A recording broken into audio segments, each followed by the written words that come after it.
Face yoga is proving effective in facial paralysis, autoimmune conditions, and autism, neurorehabilitation, and neurodegenerative disorders, stroke, ALS, etc.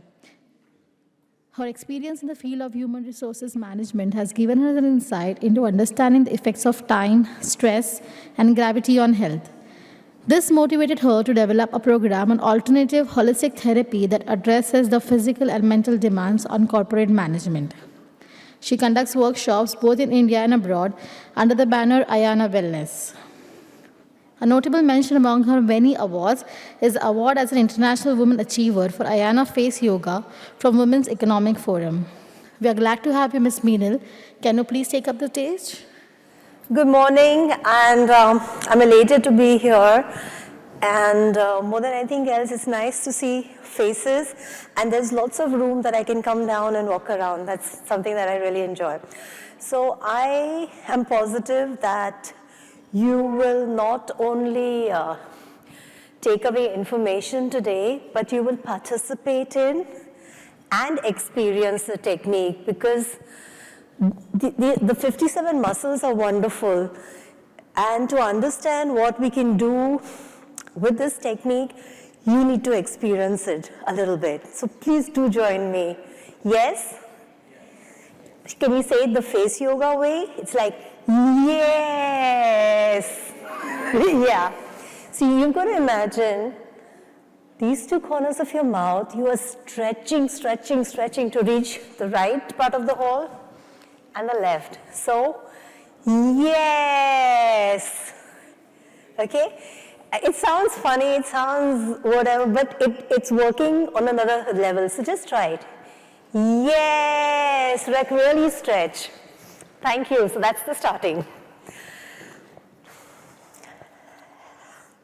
Okay, and I'm technology challenged, so just bear with me here. Okay, since ancient times, early morning at sunrise, when the world is quiet, the air is filled with oxygen, and thousands of years ago, a special technique was developed called yoga to keep the body and the mind healthy. Now, yoga itself is a multifaceted approach. It balances your physical, mental, and emotional well-being. So, it's a well-known fact that healthy working of the brain, the nervous system, the endocrine glands, keeps your metabolism in normal optimum condition. So we all know that, which in turn keeps diseases away and maintains your health and vitality. Ashtanga yoga, the 8 limbs of yoga, is an internal practice and an external practice. And ICAN Face Yoga is an inclusion on the external practice per se.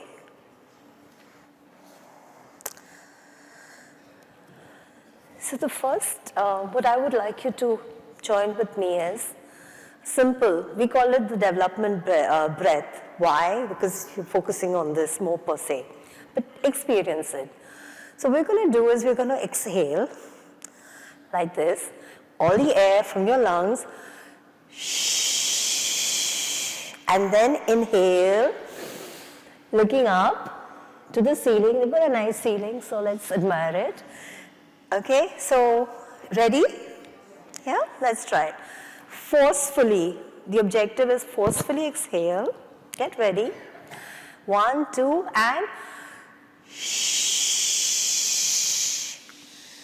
breathe in, looking up, exhale, 3 more times, up, inhaling, exhale, look up, exhale again, okay? So you, and just sit still for a second. You might feel a little wobbly because we're not going into a session, it's more interactive, all that is later. But This is to get us moving and smiling, of course. Ayana face yoga is a special technique of asanas or exercises that involve the 57 muscles of the face, the neck, and the scalp, and tongue. So this area, this is what we're targeting.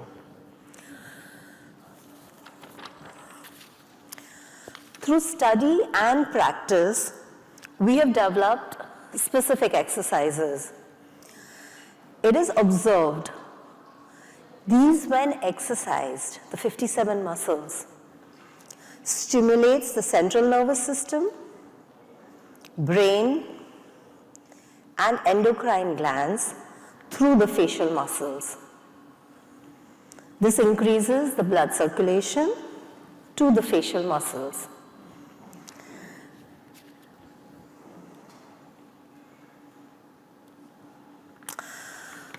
The French philosopher Gustave Le Bon once wrote, "The only creed of mankind is and has been hoping." Since its inception, Ayana Face Yoga focused on beauty and the wellness of facial muscles. We noticed its effects on neuro conditions and ventured onto this path. This gave a new direction to use the technique. Now, face yoga is proving effective in facial paralysis, like she said, autoimmune conditions, amyotrophic lateral sclerosis, ALS, mental health, anti-aging, wellness, and now we ventured on to autism with very positive results. So how do we start? We did start. One second.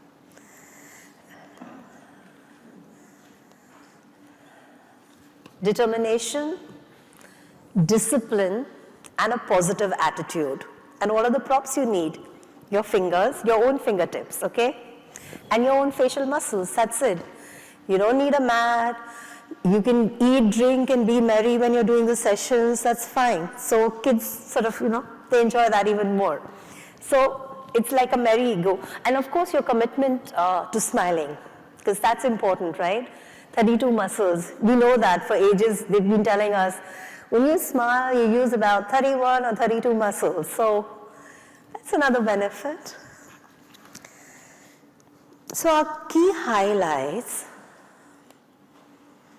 for autism, our synopsis has been weakened muscles, motor skills, oratory skills, and gastrointestinal. Oh, sorry. Okay, that was not good.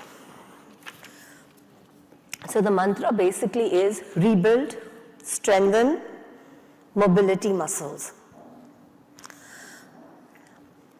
Let's start with the physical therapy, the round muscles of the mouth. That is the orbicularis, the oris. Why is it important?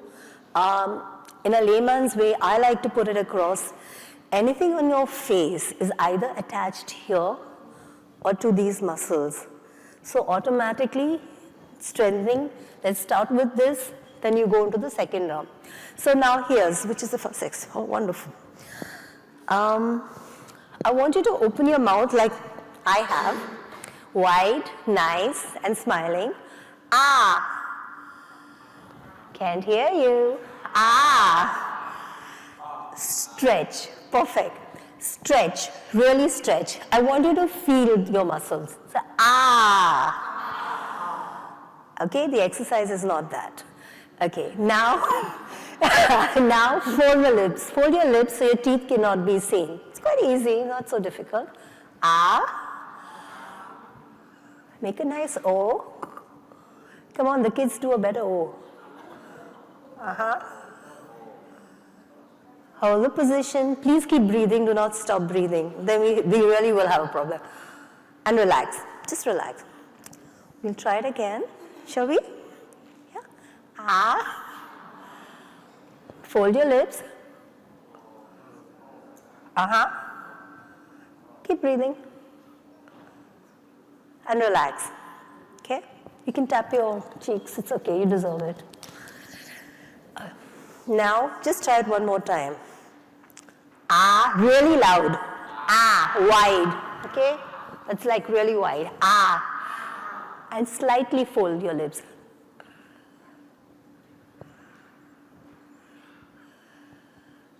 And relax. Did you feel there's a little difference between one set of O, the other set of O, and the third set of O's? Yes or no? And even if you haven't, that's okay. It takes time, muscle tone, etc. Okay, now we're going to drop the same O, but we're going to drop it. So it's going to be a nice long O. Oh! I call it the Donald Duck because I like Donald Duck and he always says, oh. And relax, one more time. Oh. And relax, perfect. Yeah? Really drop it this time. I'm going to try. No, I can't come down right now, later. So, oh. Imagine you're going to hit the, the floor. Oh. Good one. Oh. And now, when you're dropping your O, look at the ceiling. I'm just making you do a, and relax. So we've done 2 sets of different O's. Okay, we're going to smile like the yes, a little differently. So, okay, mouth slightly open. And now stretch. E. Really stretch, okay? This guy has to touch that corner, but your mouth is open. So, want to try it? Yeah, it's fun. Afterwards, it may hurt because remember when you go to the gym the first day, 500 sit-ups, wow, we are great. Next day, can't get up. Yeah, so stretch. E. Hold the position. Hold the position. Doing good. And relax. And I think you deserve to tap your fingers. Yeah, this is actually the feather massage, so it will also help you in a different context. Yeah? Just tap. Tap your chin, side, head. Just tap around. Okay. We are not finished with the mouth. Open your mouth and fold just your lower lip in. So we are working the jaw. Yeah?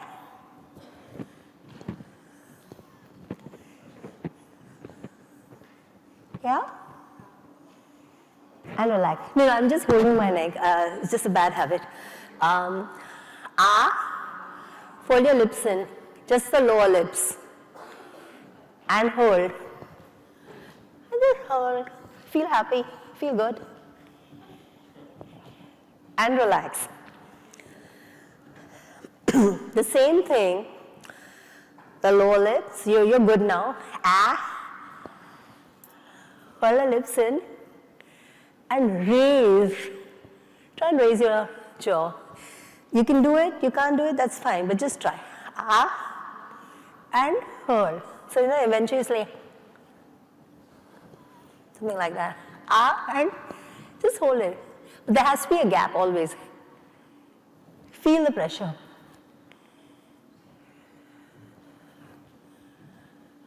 And relax. And you definitely need to tap now, right? Yeah, just tap. Good.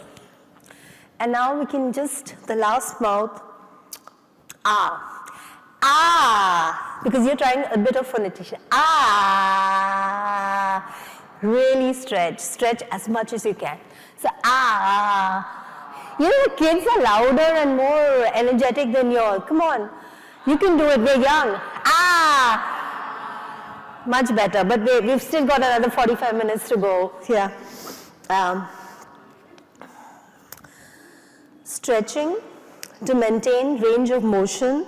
So basically, the head, the neck, and the scalp. So we're talking about maintaining these area motions. So stretch your neck and try and touch the ceiling with your chin. You know, try and lift yourself out of your chair. You can do it. Stretch and relax. Okay, just take a second or two. Sit straight. Because if you bend backwards, your C4, C5 and C6 takes over. We don't want that. We want to use C1, C2, C3, who doesn't work throughout our lives.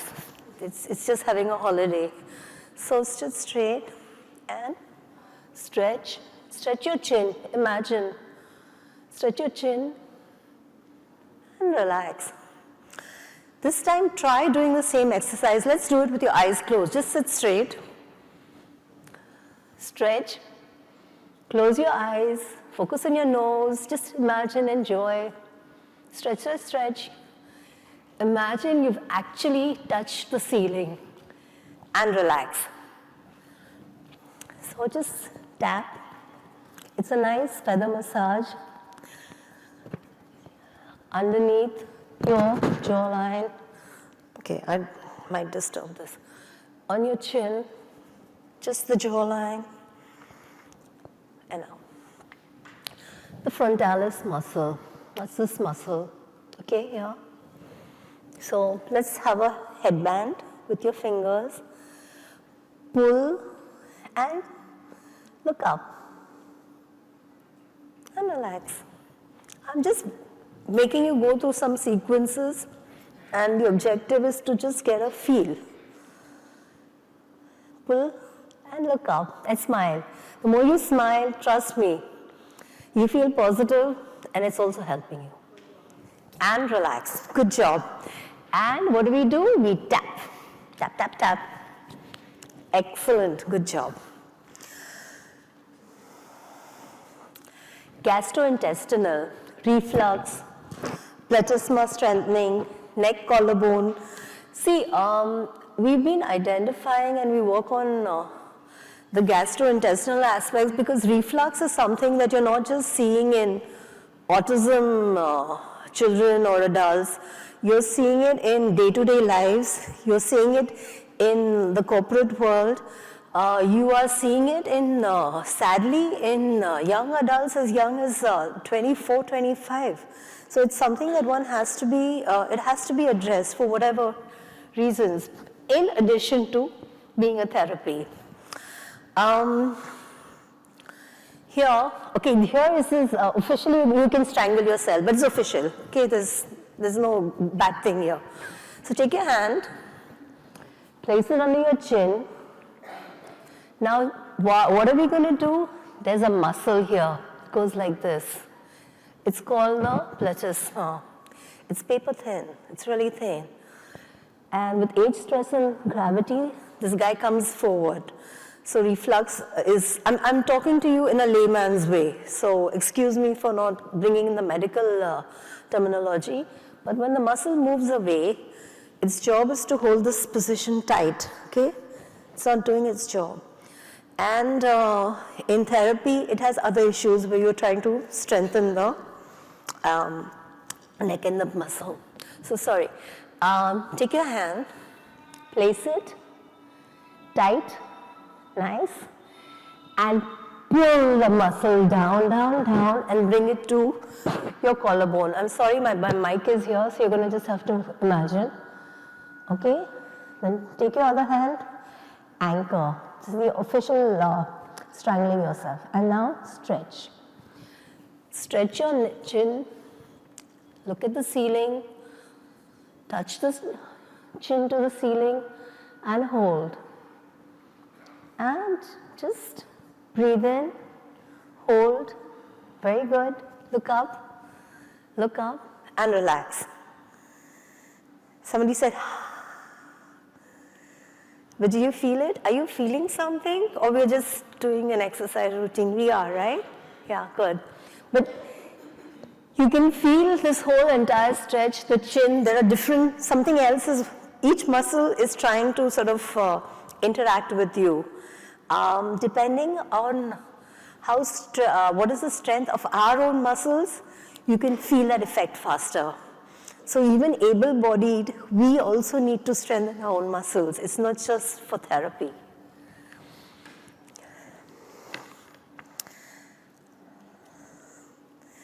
Okay, so the other thing is something called the scooping. So open your mouth. Everything is all about opening our mouths most of the time, huh? Ah. Fold your lips. You're good at that now. Yeah. Relax. We haven't reached the exercise, but I just like to have a little fun. So, ah. Fold the lower lip in. Hold the position. Yeah, good. And now pretend you're scooping chocolate pudding. So, this is what one of the children told me. Ma'am, we're doing chocolate pudding. Ah. Scoop and hold. Scoop and hold it. And hold and relax. Was that easy? Yeah. Now it gets more fun because you're supposed to do it. Trust me, it took me also a lot of time. But let's just try it again. The reason I'm doing is I'm trying to make you understand these different sets of muscles to have. Oh. Okay. Up. And down. And just hold this. Hold it and feel the entire stretch that triangulates downwards. And relax. And you definitely deserve to tap. You know, normally 1 hour of face yoga is like 3 hours with the body. That's the, a strain is not a nice word. It's, it is, it can be quite difficult at times when you've done it, yeah. But just tap your cheeks, tap underneath, because this is the area that we've been working on, the neck, and this thing. Okay, another thing about face yoga, I saw somebody, yawning is allowed, because that shows that you've actually come down to GABA, you've, stressed. So it's actually encouraged that you yawn in class. Okay, and the kids again love it because it's like, oh wow, actually allowed to do that. So let's try the O again. This time I think you'll be even better because you'll be able to, you tend to sweat. Look at me. Oh, of course it's the lights. Let's make a nice tight O this time. Hover. Keep breathing. O. And relax. Was your O a little tighter because you worked out a little bit? You've been, you should have been able to see some difference. Let's try it again. The long O, the Donald Duck. O.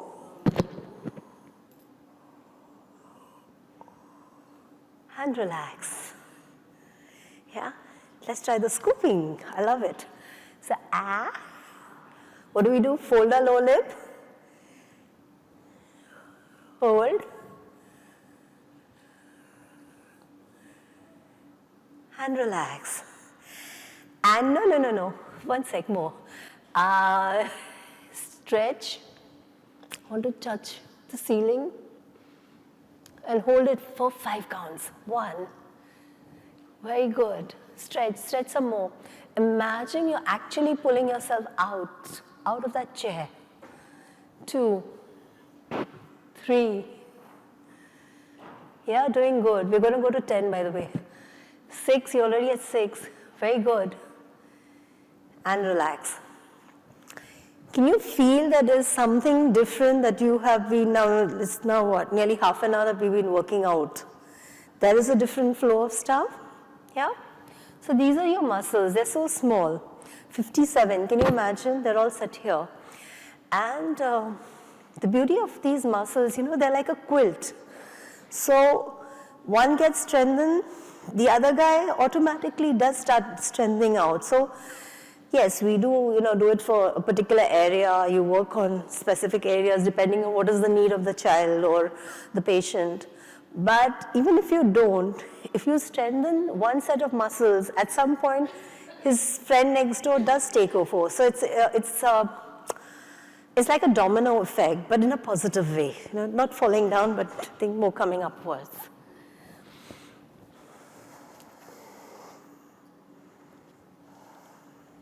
Okay. Nervous system, and we're talking about the motor nerves, obviously, this area. And the motor nerves can, of course, be a tough one, but it's not something which we've really found impossible to deal with. Let's start with something like, just as basic, the tongue stretch. Everybody, the kids always do that. But stretch it out at angular axis. So forward, side, forward, side. There's a quick sequence, a long sequence. I, in fact, attended the last session which talked about sequencing and long duration repetition. And I found a simple exercise like the tongue. If you keep doing it for a longer duration with certain face yoga exercises, it's showing you different results, which has been quite interesting to note. Now, this is the one. We all know the lion. It's like, that's a typical yoga position.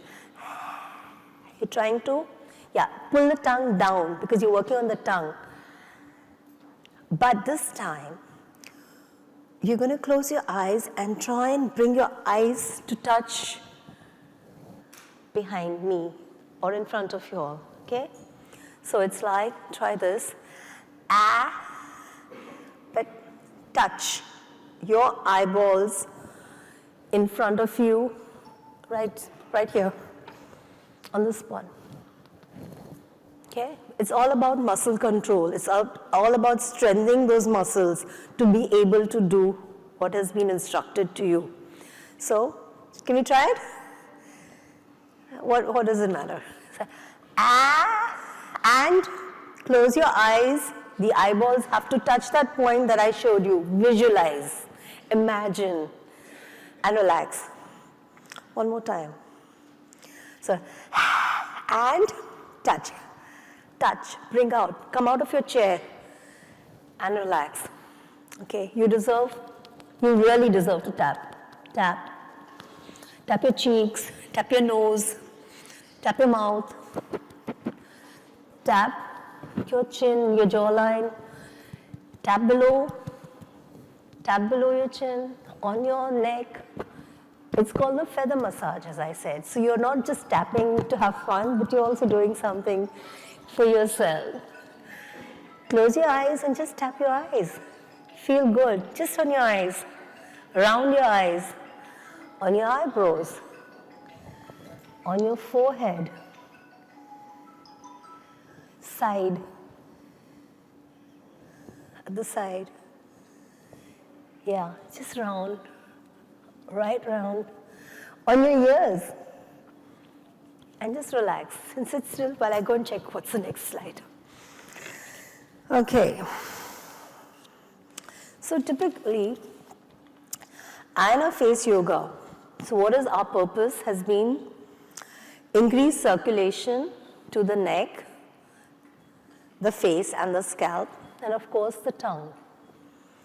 Applied rehabilitation of facial muscles, increasing cell nutrient and oxygenation, isolating the muscles that control the mouth with various exercises can have a positive effect on overall speech quality for those suffering from a disease that weakens the muscles. Utilizing various facial exercises help build muscle tone, stress management, and anxiety control. De-stress, calming, and sleep. So, obviously, we're talking about the orbicular oculi, the round muscles, like I said, here. So, a simple exercise, just look up. Look up, up. Your eyebrows raised, look at the ceiling. Just hold the position, smile, keep looking up, keep breathing, stretch, you can do better, Excellent. And relax. One more time. Stretch. Really stretch. Touch the ceiling. And let's try 10 counts. 10 is a good number. You're doing good. Stretch. Stretch some more. You're already on 3. Doing good. Excellent. We're already on 6. We can do it. And 8, and 9, and 10. Relax. Can you feel something here in this area? Yeah? Okay, now the same lion, but this time we're going to stretch eyebrows. Okay, so 1, 2. Really stretch, looking up, looking up. Yeah, let's do it together. It's a team building activity actually when I do it with the corporates. And this is the most fun because it doesn't matter with whether you have the director with them or you have a trainee who's just joined in. They all sort of bond because it's a fun laughter thing. So 1, 2. But look up. See, the objective is to look up. This is dynamic muscle resistance. So one muscle goes up, one comes down, and that's where the effect is coming in. Okay? Come on, you can do it. One more time. I know it's funny, but hey, if you don't practice or you don't experience, what's the fun? And relax. And please tap. You just feel better. You feel good at it.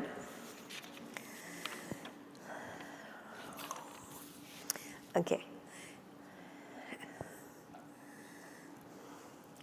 So, and now this is what the kids really love, and it looks like a fun exercise, but it's very powerful because I don't just use it as an exercise. Depending on a patient, especially I had a patient who had facial morphia, and I use it with water, I use it with oil. So, you know, it all depends on what you're trying to do and what you want to achieve.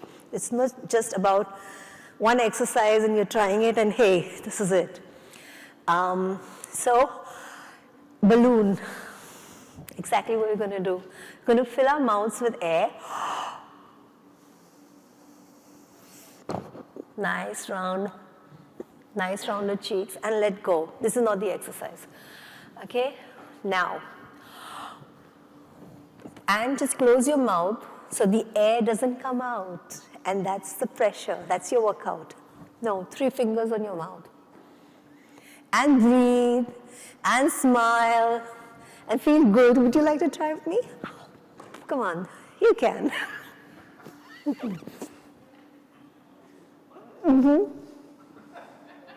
And relax. We're not ending. We're going to do this again.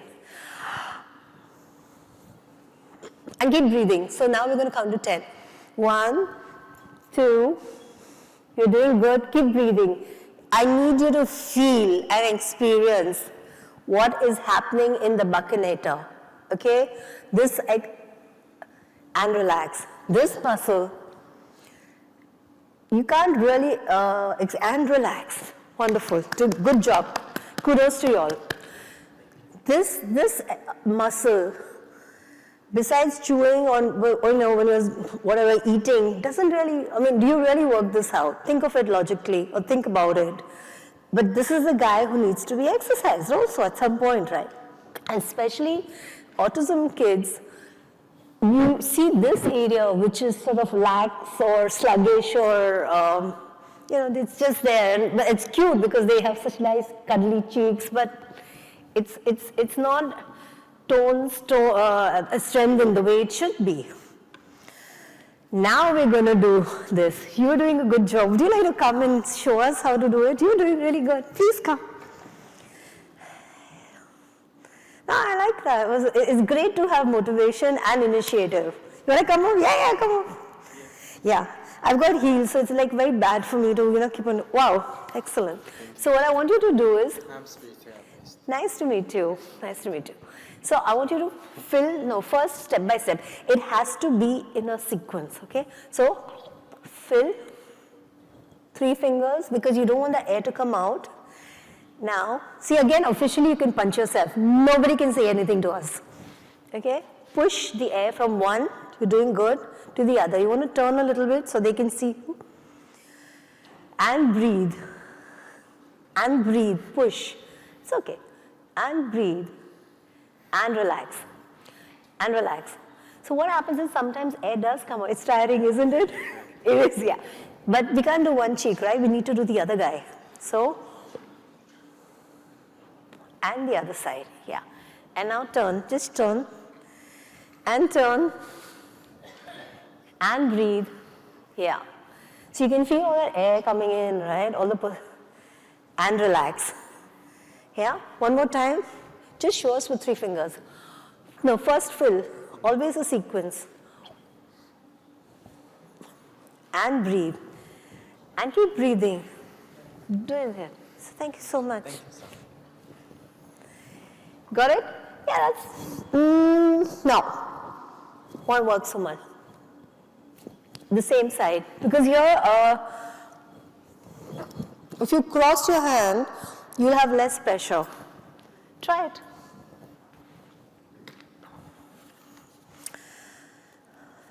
Importance of parental participation. Now, this is a point that I like to highlight.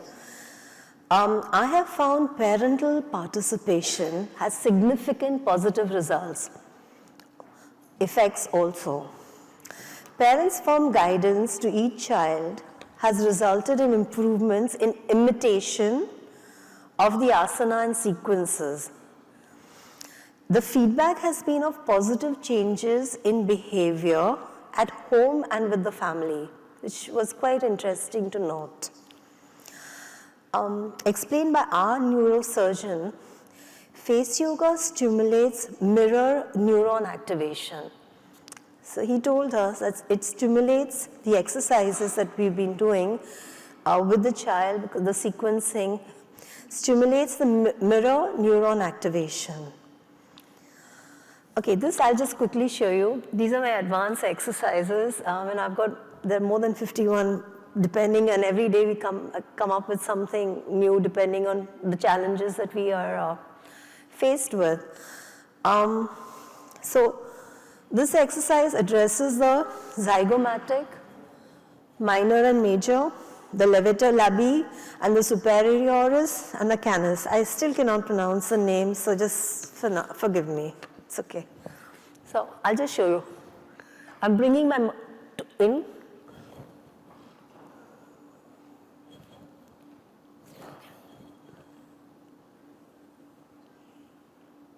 You know, there are different exercises that I've been quickly lining with.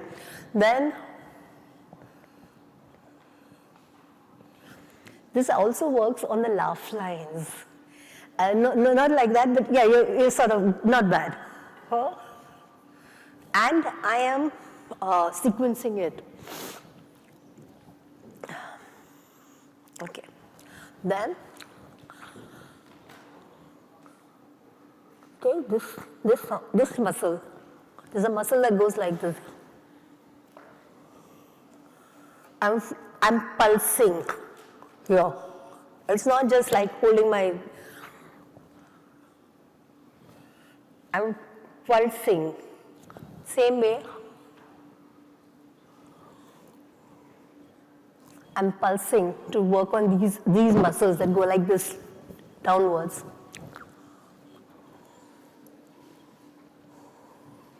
I'm pulsing or I'm working on the buccinator. So these are advanced.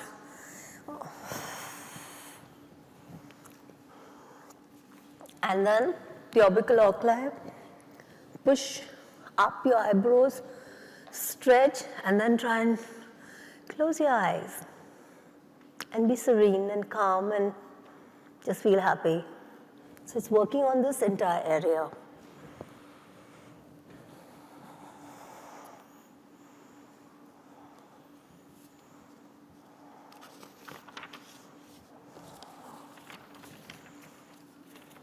So in a nutshell, there are many forms of yoga. In our experience, at ICAN Wellness, it is Viso face yoga.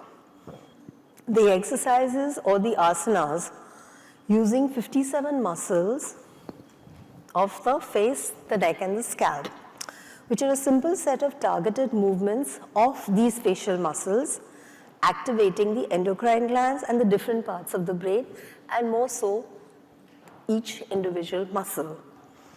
They have shown improvement in attention span, sleep. Our observation in autistic children become more calmer and happier after the regime. For individuals on the broad spectrum, the population like you and me, the exercise or physical activity is a proven method of stress management and for mental health. If you practice and make it a habit, part of your makeup, your daily routine, it will help you in your emotional, mental, and energetic well-being. And more importantly, anti-aging and beauty of your facial structure. So not just emotional, not just mental, but you have the overall facial structure. And I believe in this. Be the change you wish to see in the world. And ICAN of Visa Yoga will help you mental, emotional, and the anti-aging aspect also. So it's like you have a lot of combinations. Now we commenced with this program and have miles to go. But like any time-proven yoga exercises, Ayana Face Yoga, being a part of Ashtanga Yoga, the results are good. Okay, we're going to do the O quickly. Yeah, it's 5 minutes. So let's try the O quickly, quick sequences, okay? I say, you do. O, long. E, open your mouth and fold. Open your mouth and lift. A, lift. A. Then, just scoop, arm, scoop, and hold, and hold. Excellent. Raise your eyebrows, look up, look up, look up, look up, and relax. One more time. Open your mouth, fold, and look up. Yay! And let go. Take it nice and tight, pull it down. Hold, anchor, look up, smile, look up, hold the position, and breathe, and breathe, and relax. And what have you missed out? The balloon.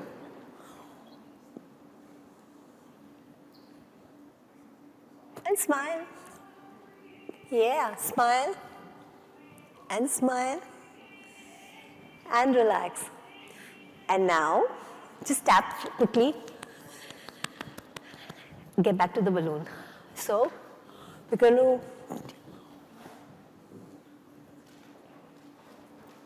punch yourself, hold the position and smile because, hey, what better? And smile. Doing good. Excellent. Thank you. Good. And relax. We can't relax, right? What about the other cheek? So,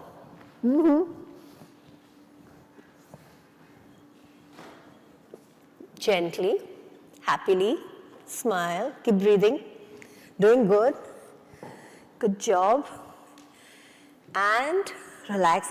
And now we really deserve this. So, tap.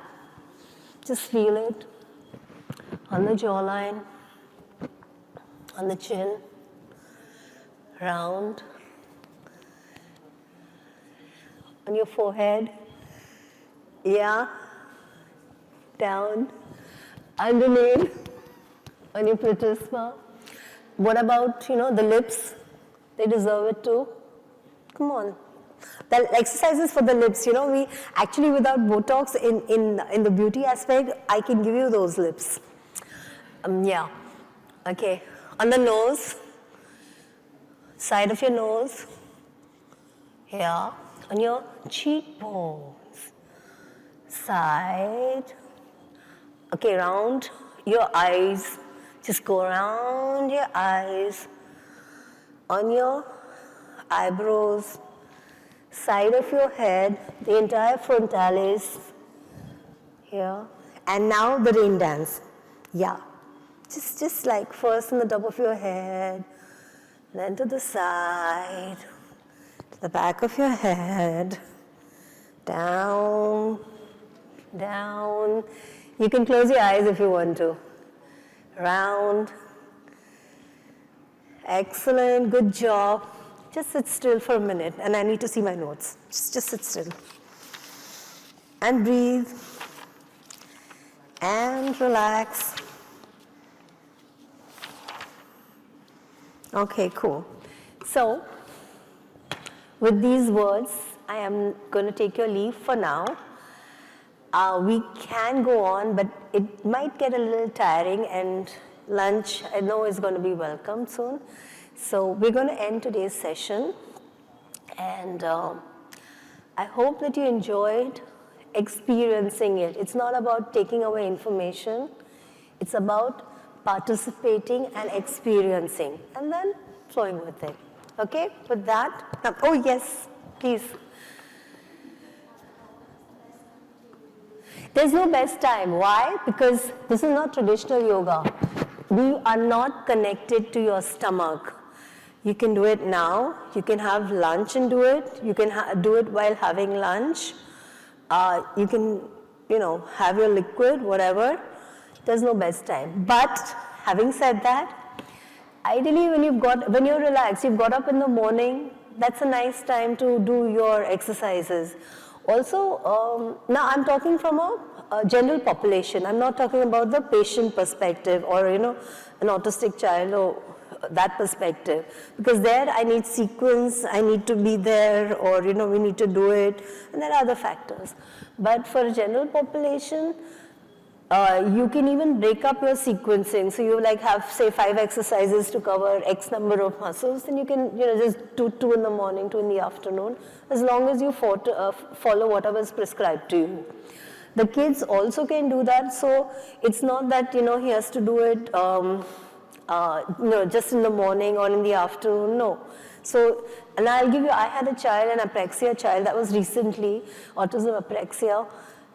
We were doing sequencing 3 hours for over 7 days, So, but there I would break it up, I'd do it in the morning, say for one child for breakfast, then he'd come back in the afternoon, somebody then would fill in the second timeline, and then he'd do it later on in the evening, so you overlapped. So there's no correct time. Yes, please. I cannot hear you. Sorry?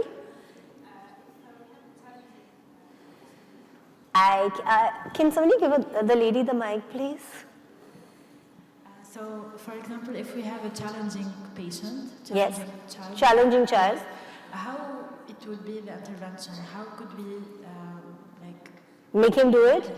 Okay, so look, here I think we only have to be a little creative and try to make him we had the earlier speaker from school. She said, you've got to try and figure out how to get him to interact. I'm going to answer this question a little different way. So I was in Singapore, and I was asked to do a session for able-bodied children, but they were 2 years old. Now, that was a challenge for me, because those little babies, how do you make them do something?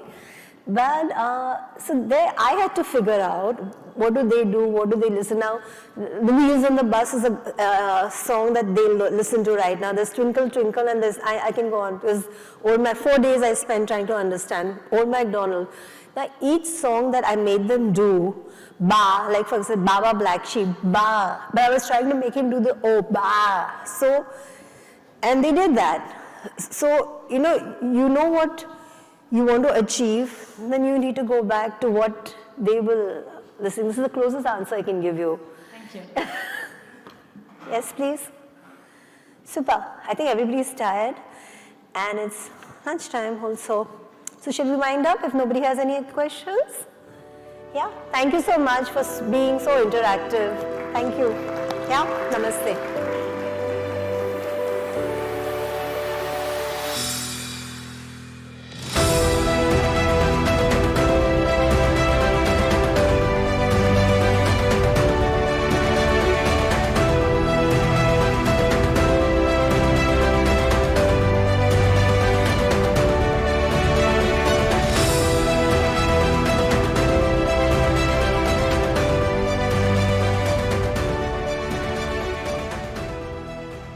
Hello, everyone.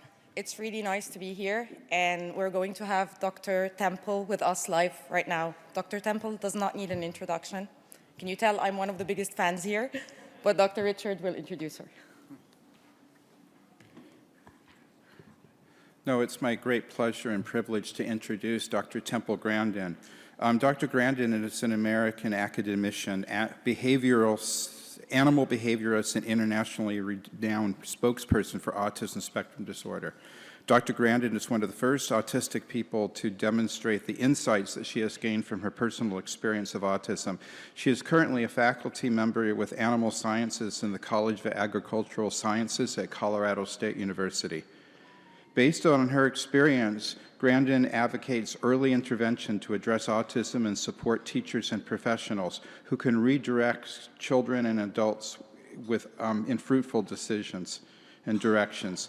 She has been an outspoken proponent of animal rights and the neurodiversity movements. In 2010, Temple Grandin was listed as one of the 10 most influential people in the world by Time 100, which named her in the Heroes category. In 2011, she received a double Helix Medal and has received many honorary degrees from many universities, including McGill, Swedish University of Agricultural Sciences, Carnegie Mellon, etc. Grandin has been featured on many media programs. She was the subject of an Emmy and Golden Globe-winning biographical film, Temple Grandin. In 2018, Grandin was featured in the documentary This Business of Autism, which explored autism employment and the success of autism employers. She has been written up in Time, People magazine, Discover, Forbes, and the New York Times. She is best known for designing the Hug Machine, which is a deep-pressure gadget planned to calm extremely sensitive people, which are ordinary people with autism.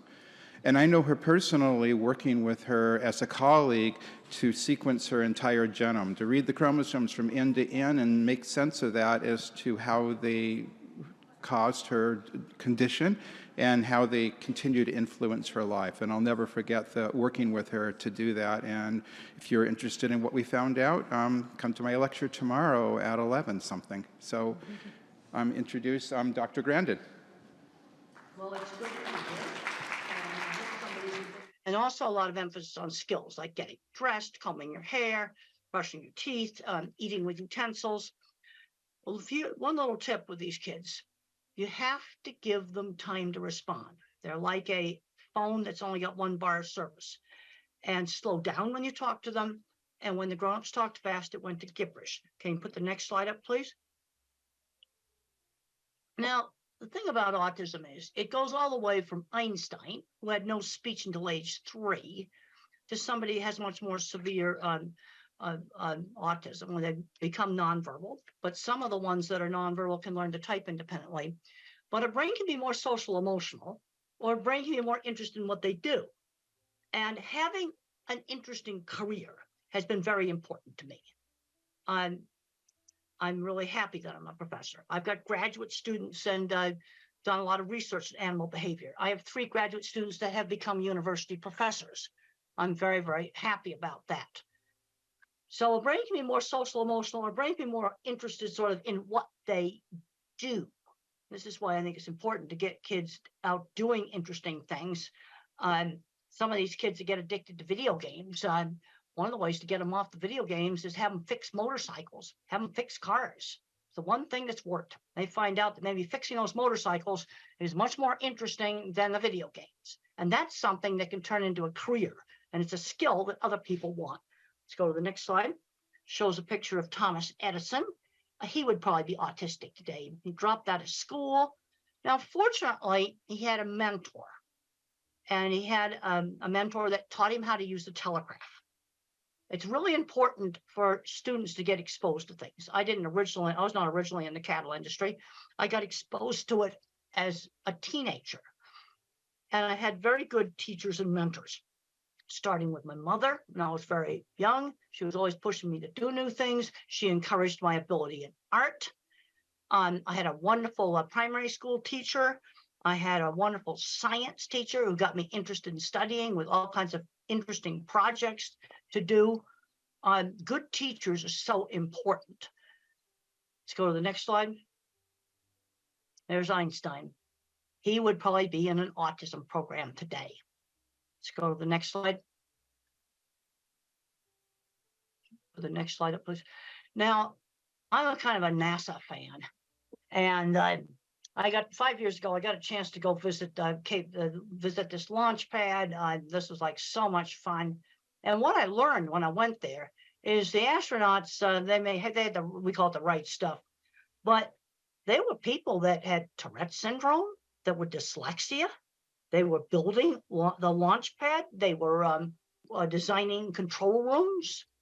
There were people there at NASA, really smart people that were, some of them probably were on the autism spectrum. I've been to many, many NASA sites. And if you look at the old videos of going to the moon, look at the people in that control room. I think there was quite a few autistic people there. And they were really happy that they got to be involved in that project. Let's go to the next slide. Now I've got emotions, but I get emotional over interesting stuff I do. And Voyager spacecraft now is 45 years old. The scientists are in their 80s now. They are still tracking it. They've managed to keep it going. For a long time, they had to work out of a storefront next to a McDonald's, but they kept it operating with no funds. And I can get really into that because it's so cool what they're doing. They're still learning from this spacecraft that's 45 years old. Let's go to the next slide. Yeah, past Saturn, we can go to the next slide. And then you've got the techies down there that keep that antenna going.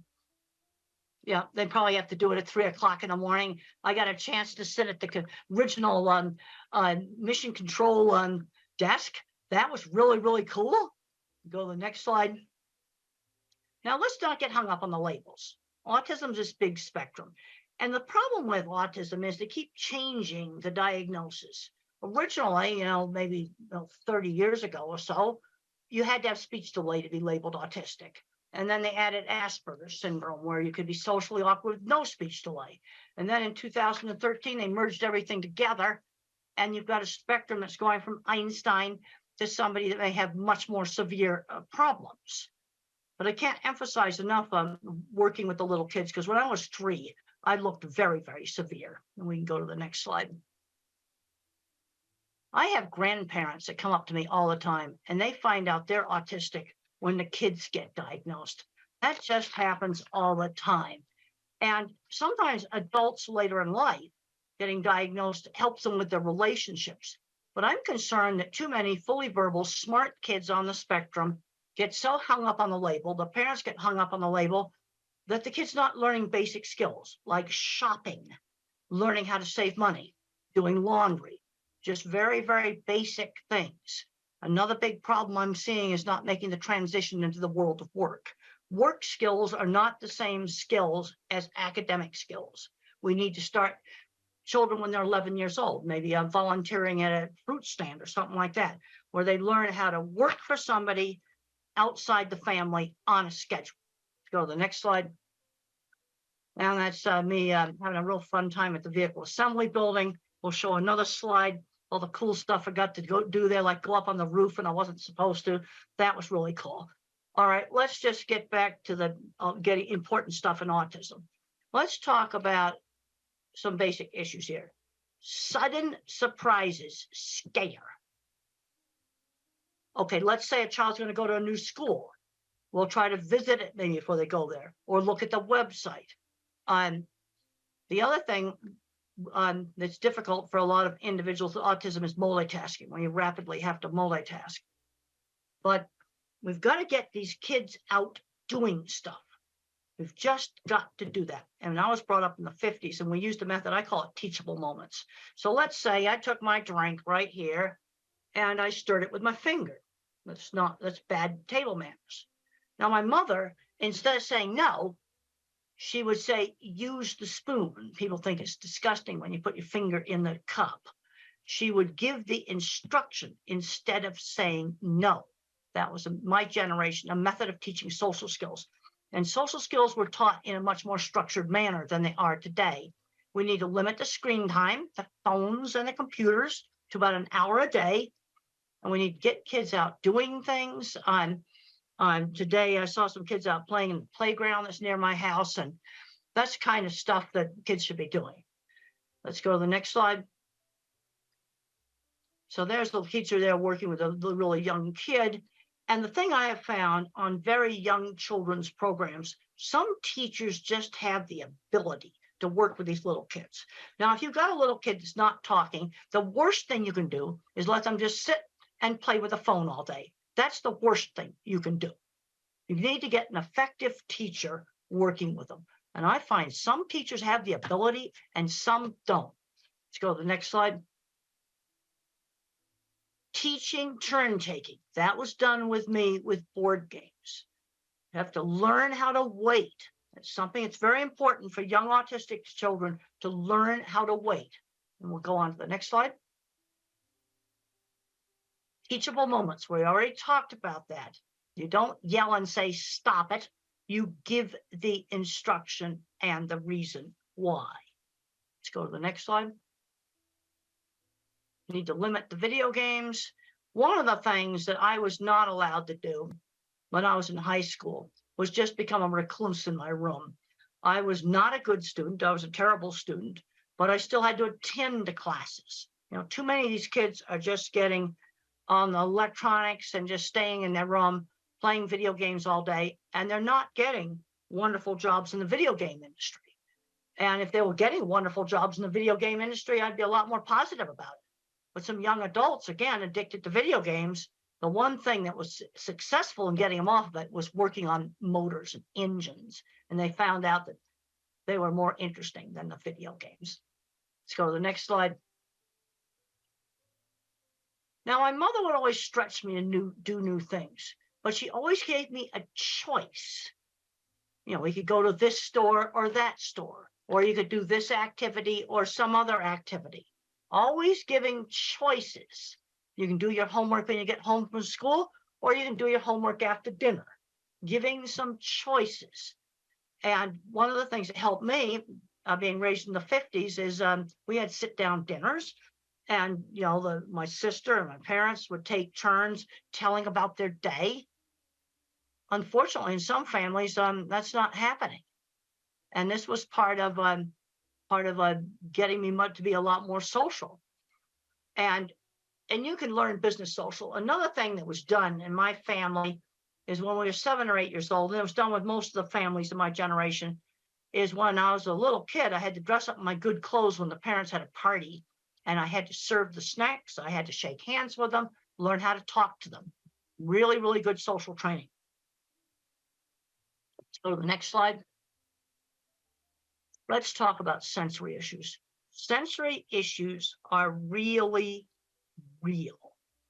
And loud sounds like a school bell or a hairdryer or maybe a vacuum cleaner would hurt my ears. Now, one of the ways to help a child to tolerate these sounds is to let the child play with the vacuum cleaner, where they turn it on.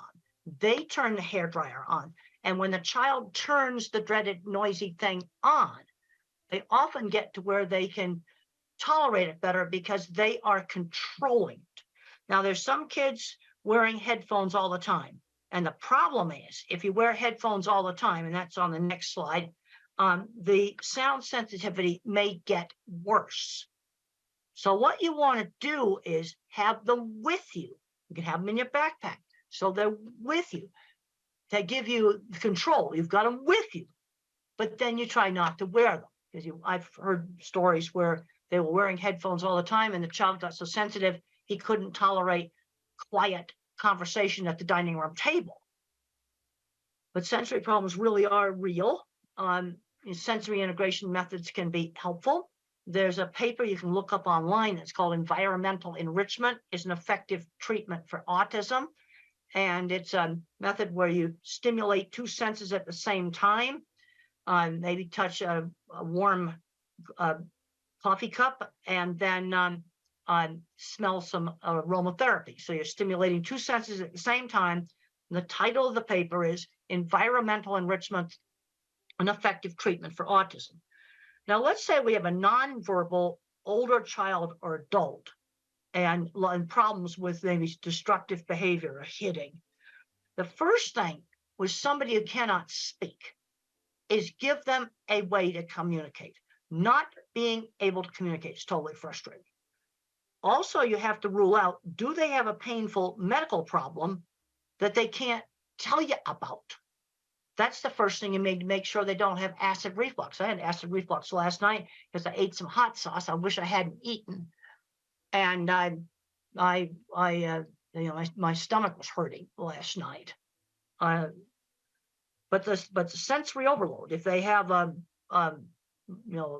meltdown or outburst in a busy, noisy store, that is probably sensory overload.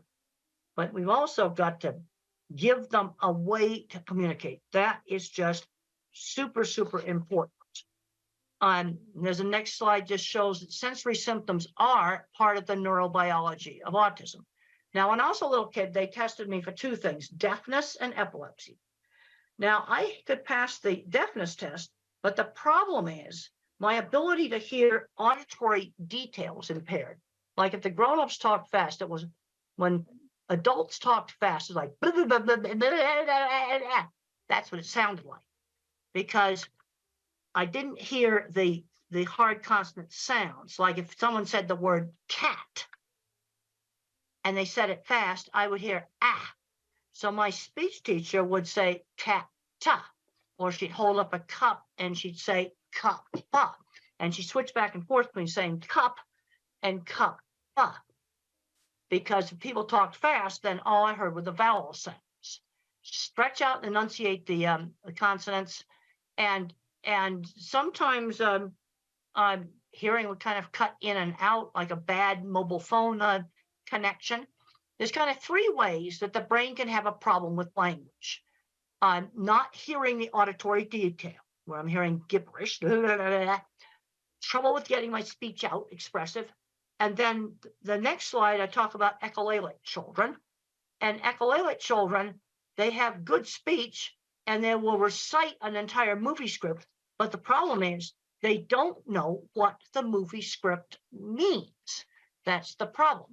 So in Life Animated, what these parents did is this child had memorized Disney movie, and they picked out phrases in the movie that could be used in real life. And then their son started to figure out that words had meaning. So an echolalic kid, you've got to teach them that all this language they're yakking out has meaning. So there's kind of three ways the brain can be messed up. The next slide talks about attention shifting slowness. Now, if I was a computer, I've got a very, very small, I'm an Intel 286. I mean, if you're a computer geek, that's the first chip. But I have huge memory. Attention shifting slowness. This is why you have to give the child time to respond. The next slide shows attention shifting slowness. It's an old Ami Klin slide, and look at how the normal person's looking at the eyes. But the other more important thing in this slide is look at how many times the normal person looked back and forth compared to the autistic person who's trying to lip read. Tension shifting slowness. All right, now let's look at things where this could cause a problem at work. I want to see these kids get employed, and I want to avoid the jobs such as rapid multitasking at a McDonald's takeout window. That would be a very bad job.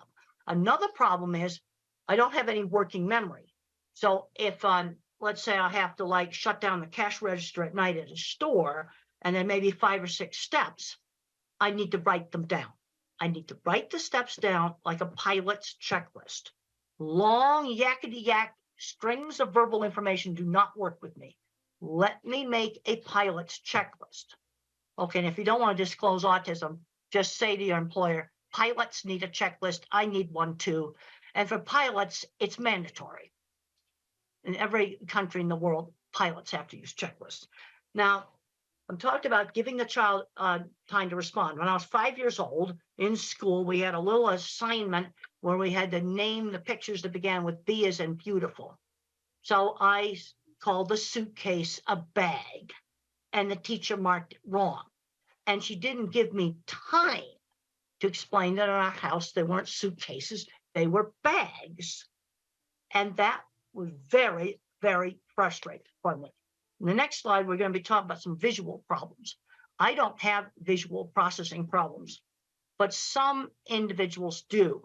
And vision might break up similar to a migraine headache. Or this next slide that shows an image that's breaking up.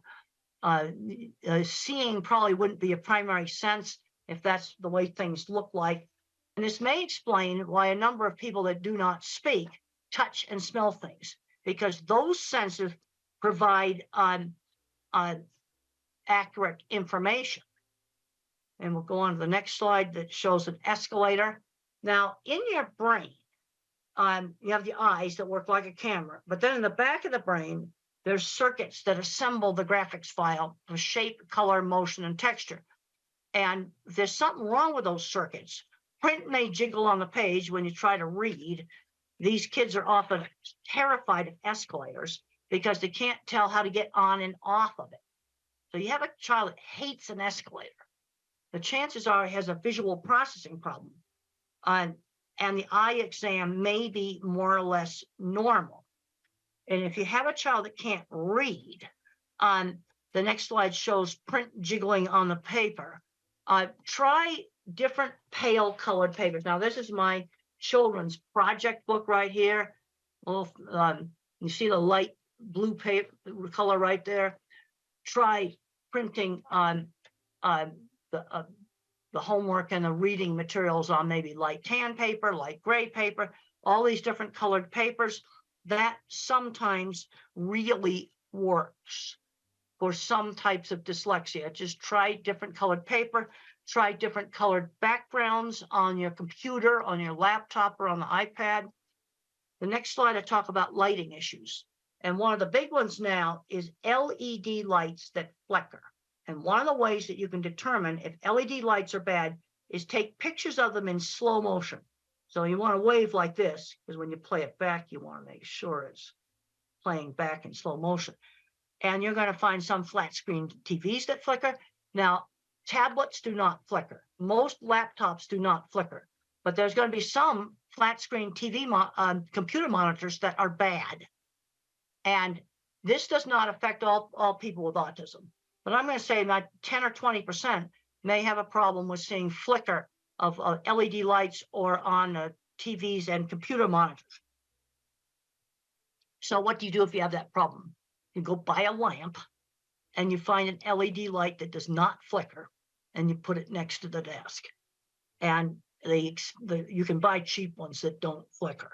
But this is something that's a real problem. And when I get asked about designing a school or a home for people with autism, I want to make sure we have LED lights that do not flicker. I just learned from a technical specialist that if a TV flickers, it has to do with the internet connection. But this kind of stuff needs to be fixed, and you can just test it with slow motion video. The next slide just talks about some more severe sensory issues. In noisy environments, I am not able to hear because of all the background noise. Cannot hear. And I also cannot follow very rapid chit-chat conversations where people get very social, chit-chatting back and forth very rapidly. I get bored with that. And there's questions coming up about masking. Some of that stuff's just too hard for me to do, but you can always do some business social. Shake hands with people. There are some individuals that need breaks, but sensory problems are real. Let's go on to the next slide. The next slide talks about this environmental enrichment program, where you use inexpensive, cheap things to stimulate two senses at the same time. You're always changing the things that you stimulate, and it's an adjunct or an add-on to other types of therapy. Now, the next slide shows some really wonderful books for that have been written by non-speaking autistics. Now, I really like How Can I Talk My Lips Don't Move by Tito. I had a chance to meet Tito, and he came into a library, and he was flapping and everything. And I wanted to see, I tested him with a really, really strange picture that he had never seen before, and it had an astronaut in a spacesuit riding a horse out in the desert. And I showed that to Tito, and he types really fast, Apollo 11 on a horse.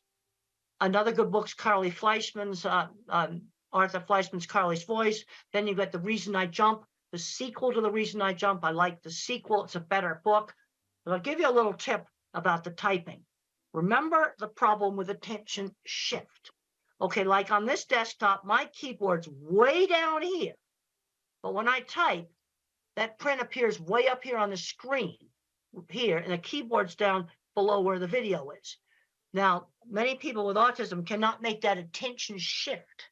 And that's the reason why you want to use a tablet, because the virtual keyboard, with using that virtual keyboard, the writing appears right next to the top of the keyboard.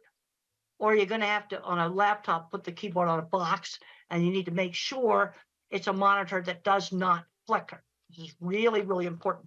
Next slide just shows some brain scans. And the point I want to get across right there, different parts of the brain get turned on when you do different things, like seeing things, hearing words, thinking about things. And where there's a problem in autism is in kind of the inter-office communications. And what you tend to get is uneven skills.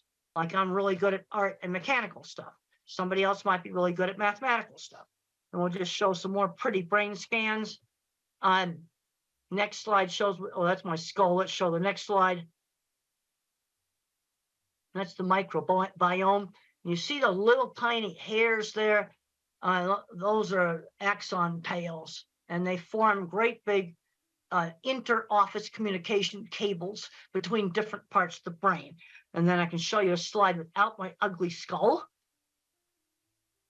And that the connectome is much prettier when it's by itself. The next slide shows the circuit in the brain for speak what you see. Now there's the normal control right there, and I'll show you mine. The next slide, that's my speak what you see. And I have all these extra branches for visual thinking, but I have less fibers for speech.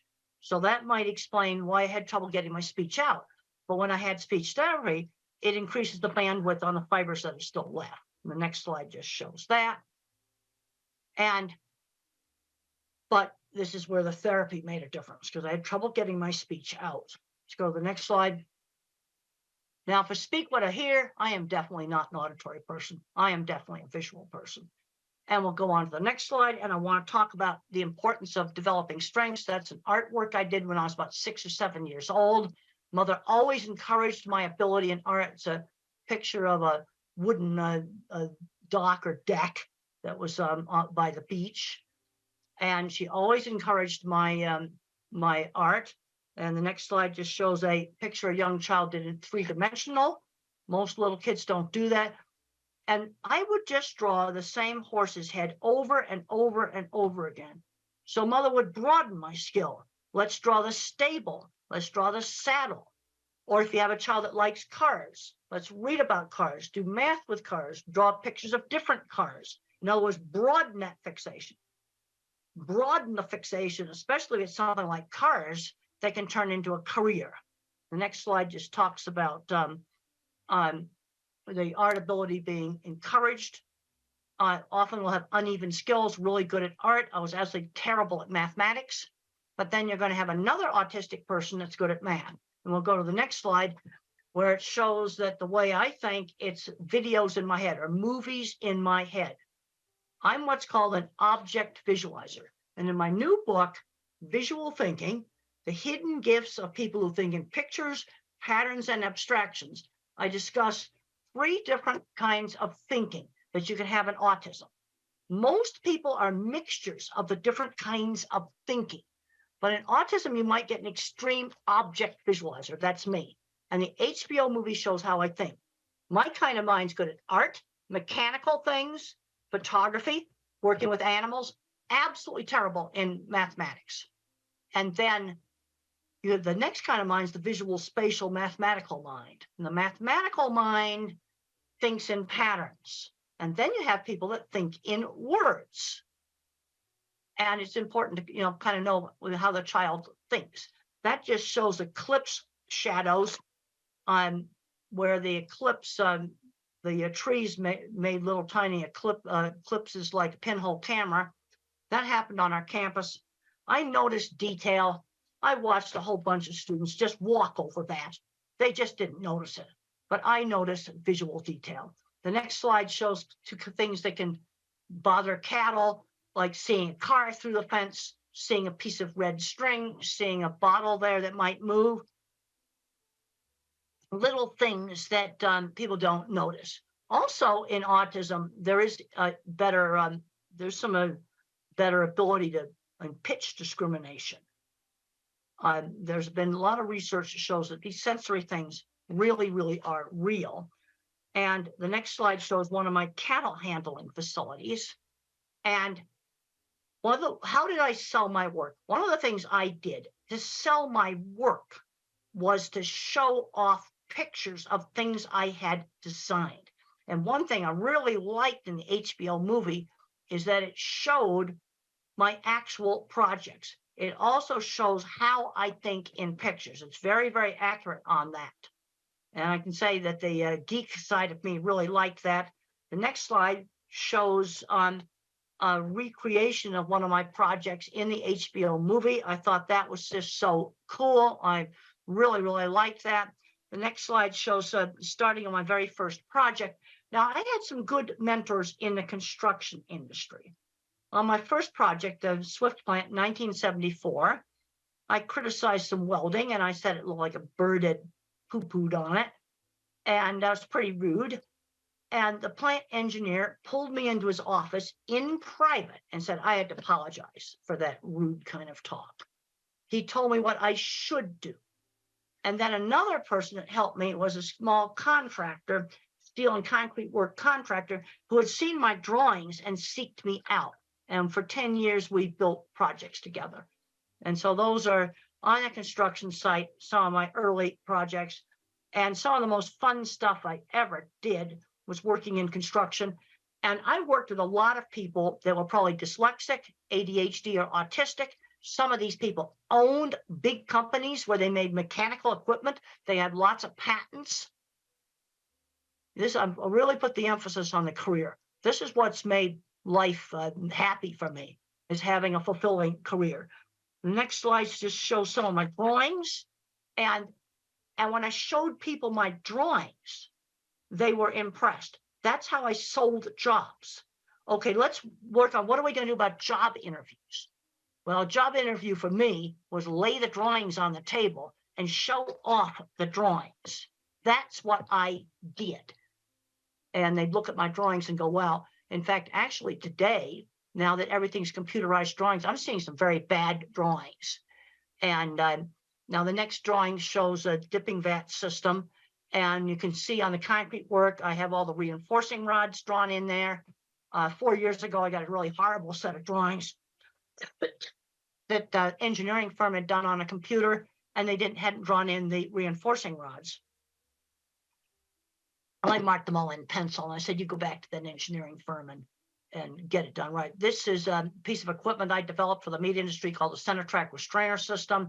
You can see a lot of complicated steel work there. And one of the people I worked on this was autistic, undiagnosed. Special ed department builds the stuff. And we need these skills. We need to find back doors into jobs, where you just kind of bypass the interview and get jobs. Well, a friend that has a store and maybe they'd be willing to work with the kid. I think I'm going to stop there. You can have the rest of the slides because I'd like to do questions. And I've already talked about some of the most important stuff, but what you see right there is high-end skilled trades. And I was very interested. I went to the Steve Jobs Theater right before COVID shut everything down. And the glass walls came from Italy and Germany. And the carbon fiber roof came from Dubai. That's very, very high-end skilled trades. That's something to be proud of. All right, let's get some questions going right now. Hope I'm going to get some questions. Hello? Hello?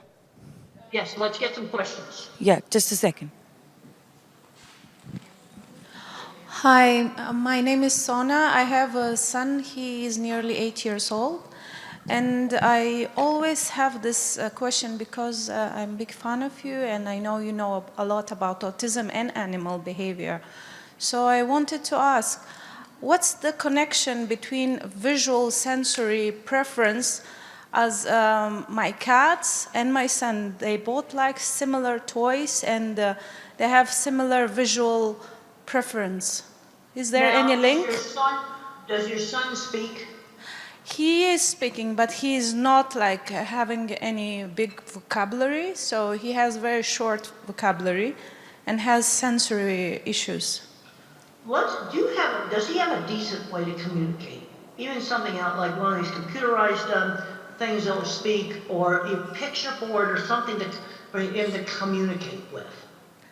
No, we never use like visual pictures like PECs. We never use those. So we encouraging him to use more spontaneous speech and you know, the speech therapist, the ABA therapist, all of them, what they recommend, we follow that. Well, if he can learn to speak, then you don't need to use PECs.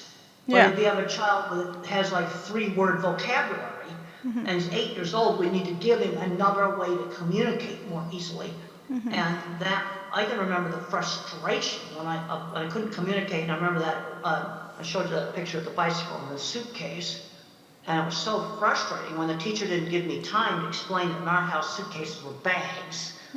And I didn't understand the concept of the letter B, the sound of the letter B. But there's a point where they need to get a better way to communicate. Yeah, Some kids can use sign language. Some kids there's various programs you can get for tablets. Yeah, the thing is, he started talking just before he gets 6, so it's really delayed. So that's why. But is he starting to talk? Are you getting more and more language? Yes, yes, and more clarity. Like it takes time, like it's a step by step. But we had him from severe autism. Now he is in between low and moderate autism. Okay, so well, in the that's spectrum. good. If you're getting progress, parents always ask me about different programs. I said the most important thing is you're getting progress. Yes, now, if you're getting progress right now, then you're doing the right thing. Yes, the only problem I'm struggling is his memory and his sensory problems. That kind of restrict him to learn more and focus on task and academics. And he's better in maths. As you said, there are a few types of visual learners. He is more into maths and numbers rather than alphabets and reading. You see, because I said there's a visual kind of autism. That's me. Yeah. But there's also a mathematical. There are kids that are very mathematical. He's visual in maths, but he's not very visual in, he's not into reading that much, but he's better in maths, like counting and numbers. He's really good with numbers. Good. Then you maybe you can move him ahead in numbers. How is he at things like getting dressed, bathing, these kinds of things? He is very independent. Wherever I taught him, is very independent. Good, good. That's good. He's learning those skills. Yeah, he is even better than my other children, like neurotypical ones. So he is more independent than them, and he understands routine better than them. The only problem I have, I can't find his special skill. He really likes music, and he is very athletic. He does parkour, he does swimming, he does cycling. Well, good. He's very athletic. That's good. And see, the problem you got with autism is it's such a wide spectrum now. Let's say you take a diagnosis like dyslexia. Okay, that's problems with reading. Or ADHD, detention. It's a much narrower diagnosis, and this is the problem we've got. We've probably got half of autistic kids that have a special skill, and there's going to be some that don't really have a special skill.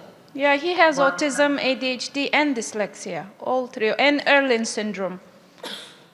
Well, the Erlin syndrome, have you tried the Erlin glasses? Are they Yes, helping? I myself, I qualified as well. I just took the course so I can keep checking on him. Yeah, we got the Well, glasses. the other thing I find that works also for people who have Erlin syndrome, I talked about the colored paper. Yeah, we do use. Okay, so you're Yeah, doing that we on do the use. All of overlay. his notebooks are turquoise. Well, like I've got a tan shirt on right now, and that would be one of the colors, the light tan like this shirt. Some people like that, and then other people, they like this light blue that's on my children's project book. Yeah, that light blue, that's the thing for him, Light blue calms like him. my tie. Yes, You it see, calms it him. needs to be the pale colors, Yeah. not dark blue, light blue. Yeah, I changed Light those, but black. he still have visual sensory problems. So is And there what any about- connection? Now, what about sound sensitivity?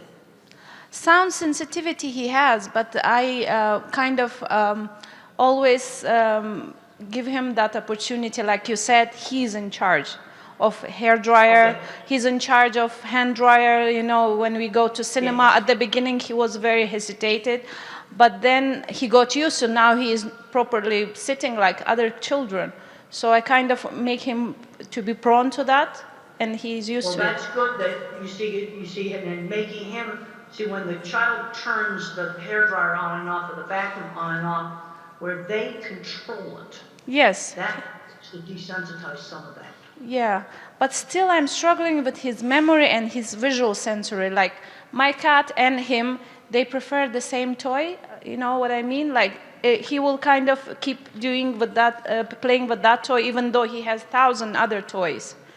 But And his how preference. is it taking turns at a game? He was not good. He was having meltdowns. He would get angry. But I kind of desensitized him with that as well, like on the cues of airport, like slowly by rewarding him using ABA techniques. Well, And and you don't have a surprise at the airport. You know, like you watch videos and I found that one of the things that I got afraid of, if I made them interesting. yeah, exactly. That Make sports. What one parent did about the hand dryers in the bathrooms, they went to the websites of all the manufacturers of the hand dryers, and then they got interested in how they worked, and they collected all the websites of hand dryer manufacturers. No, seriously, this actually helped. Yeah. It's the same with him. Wherever we start with, like even food diet, we started with him. At the beginning, he didn't like. Now he loves healthy, clean food. He wouldn't eat rice. Before, he was addicted to all these carbs, rice. Oh, yeah, it's bad. Now he And wouldn't eat. I get worried that some of these kids with these restrictive diets are going to get the old vitamin deficiency diseases. There was a horrible case where a kid got scurvy, which Yeah. is vitamin C deficiency, because Yeah. the diet was so restricted. Maybe we need to get somebody else to ask a question. I want to give somebody else a turn. Yeah, sure. Thank you. Hi, good morning and nice to meet you. You made a point about people who don't speak much, they're more on touching and smelling things. And I just wanted to know how can that be helped and how can they be helped to speak better? Well, if you read, I really recommend that you read Tito's book, How Can I Talk If My Lips Don't Move? It is available in an electronic book. I checked Amazon recently, it is available.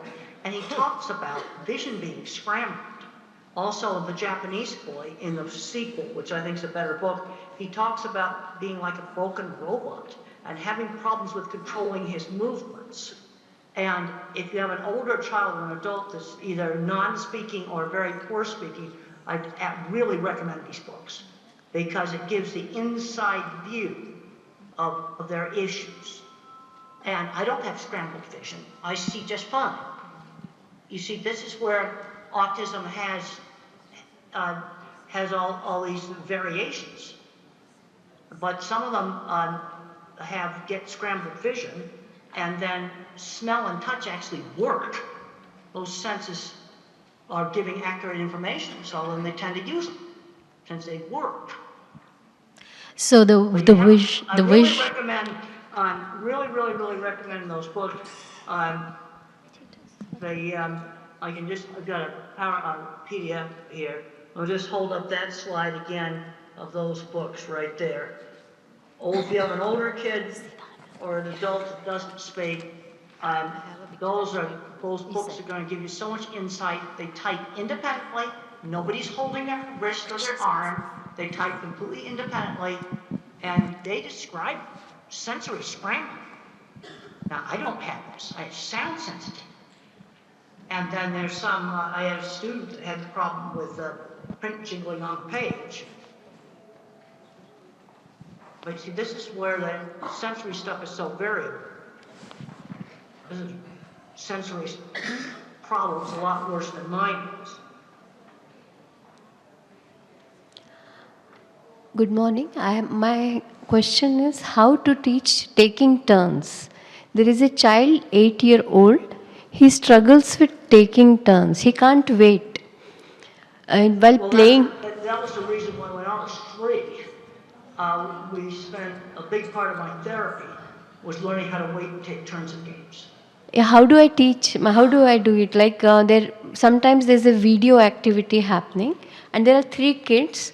One after another, they can watch their favorite video clip for maybe 5 minutes. But he can't wait for others. Well, let's do something where it's shorter than 5 minutes, like a board game.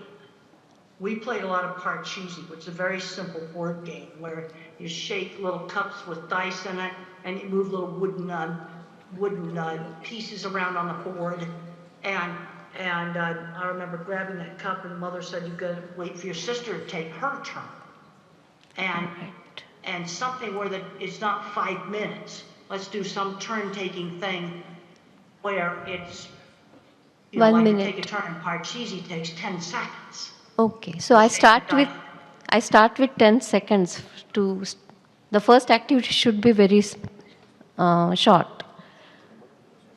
Well, but the thing is, my speech teacher that I had years ago, this would be like in 1950, Okay. she just knew that teaching the kids how to wait and take turns was super important. My therapy had a lot of emphasis on that. All right. How to wait in line. Okay, you're at the supermarket and you've got to wait in line. You can't cut to the front of the line. That's also turn taking. The child is able to wait in queue, but only taking turns when there's a person who is talking to him. He finds it difficult. In queue, nobody is speaking to each other. They are facing the other way, so he finds it very easy to wait in queue. But he has. Okay, wait queues, okay. But when he has to play with other children, or he has to watch a video and wait for that time, he feels that he's not given his. He's not having control on his activity. I don't know what is the exact feeling he has. Well, you might try different things. When we were kids, we did a lot of relay races where you'd take turns running and kicking a ball or something like that. Yeah. Try some different things that involve taking turns. Now, if you're watching videos, one thing I'd recommend is the phone be physically passed. All right. The phone has to be physically passed around. Thank you so much. The taking turns means the phone has to be given to the other person and passed around if you're doing something on a phone. All right. I think that's going to help on the taking turns. Thank you so much. Okay, maybe we can get another question. Hi, Doctor. Nice to meet you today. In the last 5 years, we're hearing somebody tell autism causes by TV. I want today listen in your opinion. Caused by what? I didn't hear you. TV. Television. TV. Autism is caused by television? Yeah, somebody tell that. No, autism is not caused by television. But if you let a child spend 10 hours a day watching television, That's bad. And it'll probably make the autism worse. You know, we need to be getting them out and doing things. You know, but television does not cause autism. Thank you. Nice to meet you. I'm Eleonora. I want to ask you, what do you think about the connection between language and motor coordination? Is it important to improve motor coordination in autistic children, to improve also language? What do you think? Well, there's some really interesting things that's happening with horseback riding. And I've had parents tell me that their kid did their first words on a horse. Now, there's three things that happen on a horse. First of all, riding horses is really fun. Yeah. But the other thing is you have to balance and there's rhythm. You're doing balancing and rhythm at the same time. Now, occupational therapists and sensory integration might get you on a swing and do some of the same thing. But when you stimulate the vestibular system with balance and rhythm, that can be real helpful. Another simple thing that might work is you nail a board to the floor, and then you have the person walk, what we call walk the tightrope like this, along a board that's nailed to the floor. I mean, it's only like that far above the floor. But you do these activities that stimulate the cerebellum. Yeah. Things like swinging. There's a paper I worked on years ago with Lorna King, the child, and they had him on a swing and they were working on speech. And there's some good things with the motor and speech. And the thing that's not known is which kids respond to this. You see, this is the problem with any of these sensory things.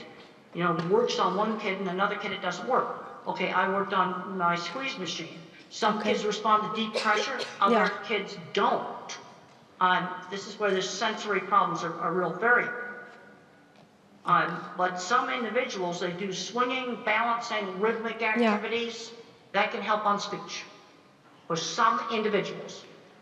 Okay. We can use also music, for example, Yeah. rhythm. And That is very music can be important. helpful. The other thing is there are some individuals that can sing words before they speak them. Yeah. Singing is on different brain circuits. So they could sing the words rather than speak them. Sometimes that works. Thank you. Thank you. Thank you, Dr. Grandin, for wonderfully sharing your insights as an autistic person. One thing that has caught my eye is that your mother played a very key role in Absolutely. And then another book you might find helpful, I got a book called The Way I See It, that's I got a lot of little short articles in it. It's available on Amazon. That might be helpful. Thank you. Yeah, I also have a lot of information on my website, templegrandin.com. Just templegrandin.com. There's lots of free information on that. Thank you. So I'm a mother of triplet boys with autism. They are 11 years old, all different. They are all on a different spectrum. And one is still nonverbal. And all my sons are really not academically gifted. And there's one thing you have mentioned, that you're really fortunate and happy that you have a wonderful career. Now, I would like to request if you can share, one word or a direction to us parents. Often we find that we want to follow the typical growth, go to kindergarten, go to primary, go to high school, go to university, get a job, get married, all that. But most of our children with autism don't really seem to fit there. What can you tell us? Well, the thing, you have uneven skills. I'm a big believer in getting children exposed to lots of different things. I did all kinds of things when I was a child: cooking, sewing, woodworking, art, music. I was taught musical instruments, and I was terrible at musical instruments, but good at art and mechanical things. And so you expose kids to lots of different things, then you can see what they are good at. But I know, like you look at this equipment here, I've worked with people where a single welding class led to building things like what's shown in that picture. And then another kid, it might be mathematics and programming. Some you have to expose them. And then you've got people with autism that are not going to be building equipment, they're not going to be doing mathematics and programming. Let's say you have a kid that's good with numbers. Well, then show him other mathematical stuff. Here's some really cool pattern stuff right here I found in one of my science magazines. With those patterns, they all have mathematics behind them. Isn't that cool? In a science magazine. Yeah. You know, there's some kids that are going to just, they may be gifted in that. You see, this is the problem. You're really good at one thing, sometimes really bad at something else. And the people that build the equipment like you see there, complicated stuff, most of them could not do algebra. It's all pure visual thinking. But they're building stuff like that. Thank you. I had a chance to go on a corporate jet the other day. The guy took one welding class, he builds entire beef plants, and he just has them memorized in his head, a single welding class. He's building entire beef plants. Unfortunately, now, we're running. He's not autistic. But I did work with several other people in metalworking that I'm pretty sure were autistic. We're out of time now, so we're just going to have one more question. I know that we would. One more question. Hello. Midnight or whatever, I'm going to go to bed. But I'm really glad that I was able to get up and talk to everybody and give the videotape around to people. There's more slides in this deck. You can go ahead and give people the whole slide deck. It just wasn't time to work tonight to show all the slides. Hello, Dr. Grandin. Thank you so much for the presentation.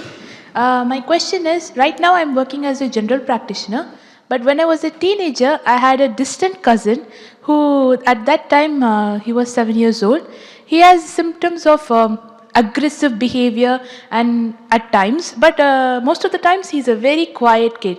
He won't interact much and everything, but the aggressive behavior is the key point, like it's almost disruptive. And later on we diagnosed he has autism.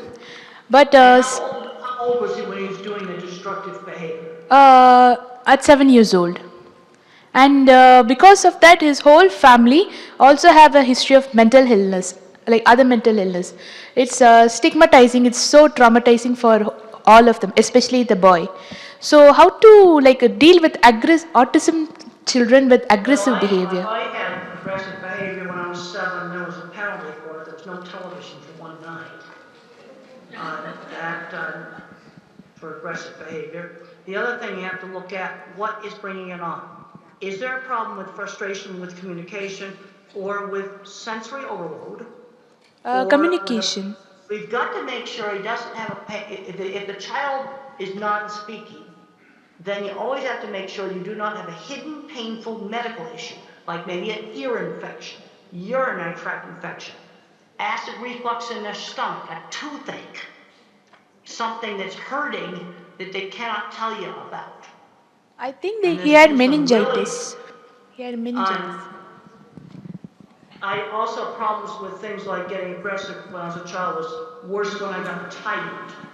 I had a pretty good sense of when she needed to just say I need to go to my room and just calm down. But when I was 7, I was fully verbal and there were consequences for aggressive behavior. No TV for one night. And then I threw a big tantrum. Mother would put me in my room and let me calm down for half an hour. And then she'd say, well, you know the rule. You join the family now. But there'll be no television tonight. And I understood consequences, but I think there's some individuals where they may not make the connection between the tantrum they had at school and no television that night. See, this is the problem you've got with autism. You've got such a big range.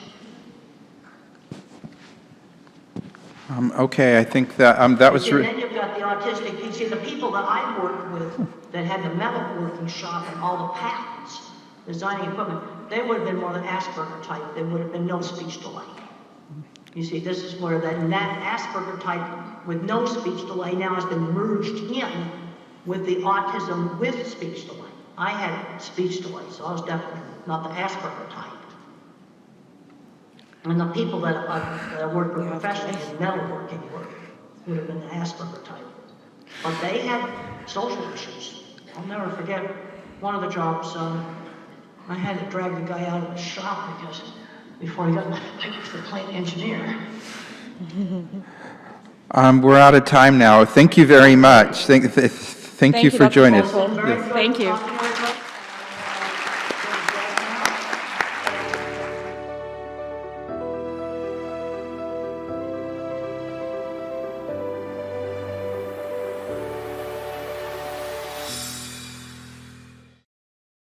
And it's my honor to introduce Dr. Alok Sharma. Dr. Alok Sharma is the professor and head of the Department of Neurosurgery at LTM Medical College and Hospital in Mumbai, India. He is also the director of Neurogen Brain and Spine Institute and KLS Institute of Anti-Aging, both in Navi, Mumbai. He is the president of the Stem Cell Society in India and vice president of the International Association of Neurorestoratology. He has published 172 scientific papers, authored 24 books, contributed chapters in 19 textbooks, and made over 200 scientific presentations. He is a world-renowned pioneer in the field of cellular therapy for neurological disorders, having treated more than 12,000 patients from 75 different countries. His landmark accomplishments include the publication of the world's first scientific paper on the role of cellular therapy in autism. He has revolutionized the management of neurodevelopmental disorders with his innovative combination of cellular and integrative therapies. For this, he has received several international and national awards, such as the Rose of Paracelsus Award from the EMA Oxford 2016, the European Award for Best Practices, Brussels 2018, the Bharat Gaurav Award, London 2019, the Newton Universal Legendary Award, Boston 2022, the Sino-Phil Asia International Peace Award, Manila 2023, etc. Let's welcome Dr. Alok Sharma.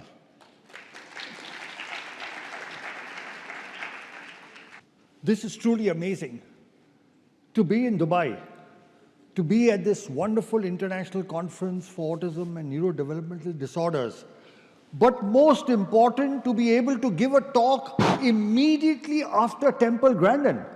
What an honor.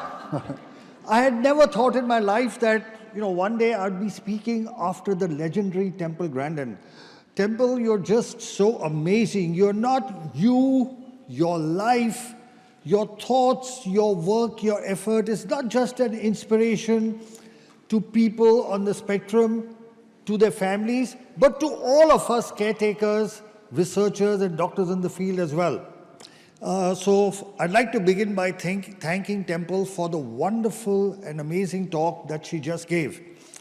I'm going to speak on a new topic, that's regenerative medicine in autism spectrum disorders. When I give a talk, I like to begin with this picture. This is a painting, a huge painting, the size of this entire wall, which I found in a hospital in Howlin, Taiwan. And when I entered that hospital, I asked them, why is this picture here? They said, this is a picture of Lord Buddha going into the jungle to heal. And they said the job of the physician is to reach out to people who are in suffering and heal them. So that's what we have to do, reach out and help those in need of healing. Now, if you look at the increasing prevalence of autism, it is actually unbelievable and incredible that the world has not taken notice of what's happening. You look and see in 2004, the incidence was 1 in 166. In 2023, it has become 1 in 36. At this rate, in the next 2 decades, every third child will be on the autism spectrum. Okay, this is something we as medical professionals need to bring to the attention of society, of people, of governments, of administrators and rulers, that this is unprecedented and that the facilities to take care of these children do not match up to the increasing incidence. There are about 70 million kids on the planet. That's 1% of the world's population. It's like a huge percentage of people. So the current situation is that, you have a child who has some symptoms, the parents notice, you go to the doctor, therapist, get a diagnosis, and they say what you can do is therapy, you start the therapy and you're back to where you were. So what's new? What am I going to be talking in this talk that's different? First, the concept of neurodiversity. And this is what Temple spoke of, okay? That we have to see how people on the spectrum are diverse, that they are not less than, they are different, that they have uneven talents and skills. So the concept of neurodiversity, because now there are going to be so many people on the planet that you can't look at them in the way that we've been looking at them earlier. The other exciting thing, and I'm going to highlight that, is a better understanding of what's happening with the brain. And this is what has changed everything. Then the whole concept of neuronal regeneration, that it is possible to regenerate the brain that's not functioning as well. And the concept of multidisciplinary management, and of course the main base of my talk, which is cellular therapy. Now, what is new is that for the first time in medical history, we are now understanding which parts of the brain are functioning differently from neurotypical brains. And we have done scans, we've done a lot of research in this area, and you can see that list: the amygdala, the hippocampus, the parahippocampal gyrus, the cerebellum, the caudate nucleus, the mesial temporal lobes, thalamus, superior and middle temporal poles. So we've actually identified very clearly which parts of the brain are functioning less. We've also identified which parts of the brain are functioning more. Our focus so far has been on what these children can't do. What we also need to look at, which parts of their brain actually are functioning more than what neurotypical people do. And there are actually parts in the calcarine fissure, the Heschel's gyrus, cortical frontal areas that function more. They are hypermetabolic. So we need to understand this as well. And our work has been published in a landmark paper, among the first of it's in published literature in the World Journal of Nuclear Medicine, where we've clearly highlighted which parts of the brain work less and which are working more. Now, what we found here, and this is the only thing that we need to give attention to, because Temple again keeps talking of early intervention. She keeps talking about early intervention, and I'm going to show you the scientific base of the need for early intervention.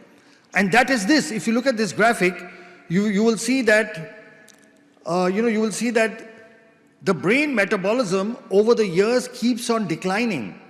So what you see in light green is how the brains of neurotypical kids, the brain metabolism keeps on increasing.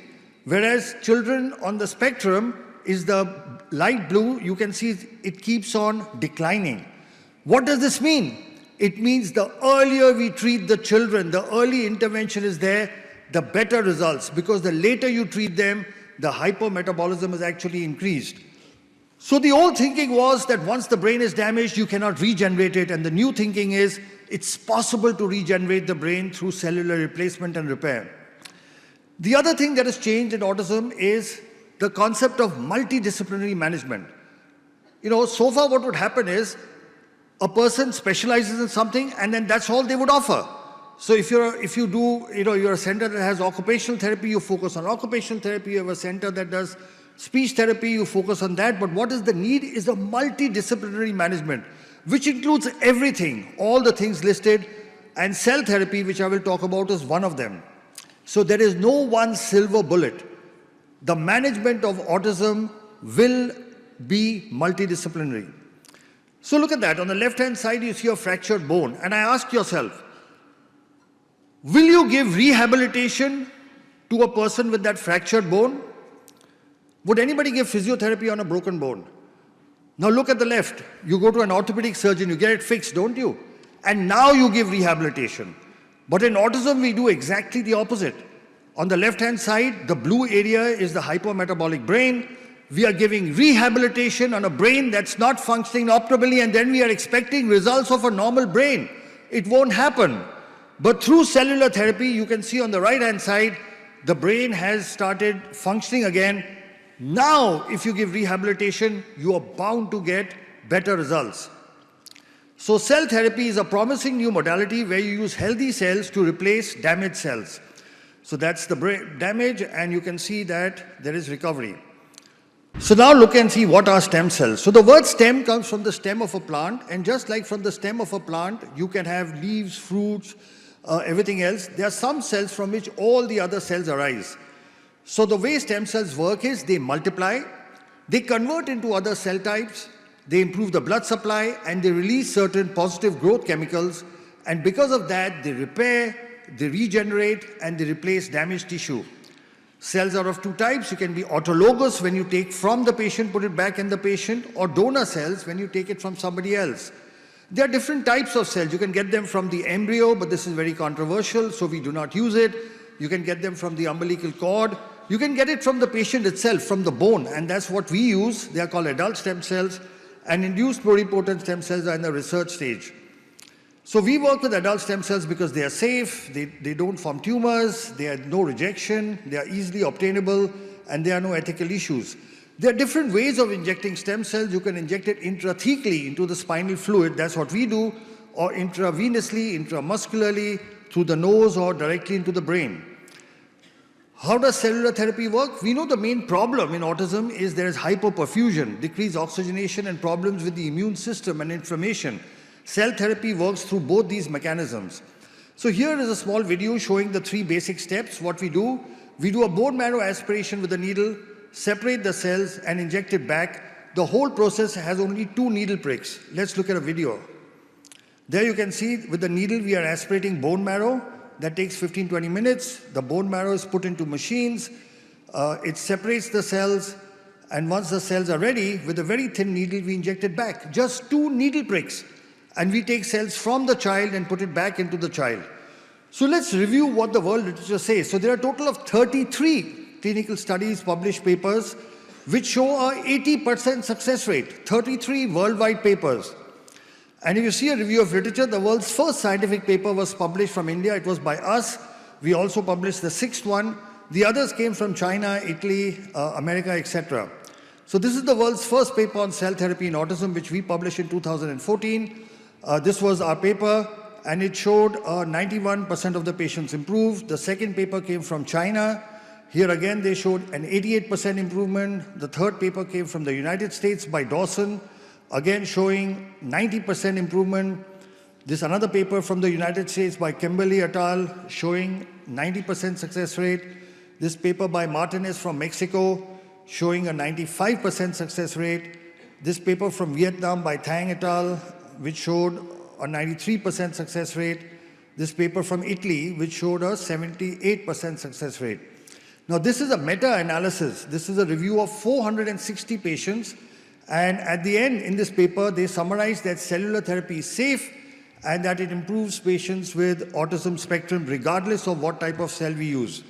In this other systemic review by Jingyang Q from China, they looked at 325 patients, and again they said it is safe and effective. So there is enough published worldwide literature to show the effectiveness of cellular therapy. Now this is our latest paper. We had 2 papers, but I'll talk about the second paper because this was 254 patients. We use autologous bone marrow mononuclear cells. You can see the improvement in the various symptoms, and almost all the symptoms, whether it is social interaction, eye contact, attention, stereotypical behavior, aggressiveness, hyperactivity, self-injurious behavior, sitting tolerance, command following, speech, communication, all these you can see above is the percentage of improvement. And we have scales called ICAN CARS, and you can see that there was a significant improvement, 94% and 95% in these scales. Now here's something interesting. The results depended on age. So those kids who are less than 5 years, we had a 97% success rate. Between 5 to 10, it reduced to 94. Between 10 to 15, 94 again. And 15 and above, it was 91. So the earlier we intervene, the better results we are likely to get.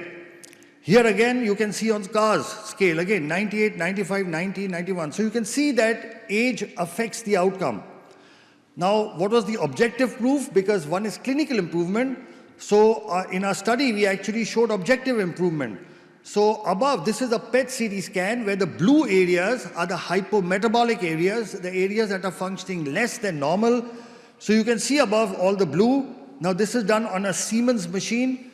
Below, you see 6 months later, and you can see the hypometabolic areas are gone. So this is objective proof. I'm just showing you 1 or 2 scans, but we have almost 3,000 such scans before and after that show that the brain damage, the parts of the brain that are not functioning appropriately in autism, they can be repaired. And this is proof of that. So this is on a Siemens machine, and this is on a GE machine. Again, you can see the cerebellum, blue area, hypometabolic, and below you can see that it has improved. So on 2 different sets of machines, Siemens machine and General Electric machines, both show before and after improvement. We have a total of 6 scientific publications in the results of cell therapy in autism. And now international books, medical books are introducing chapters.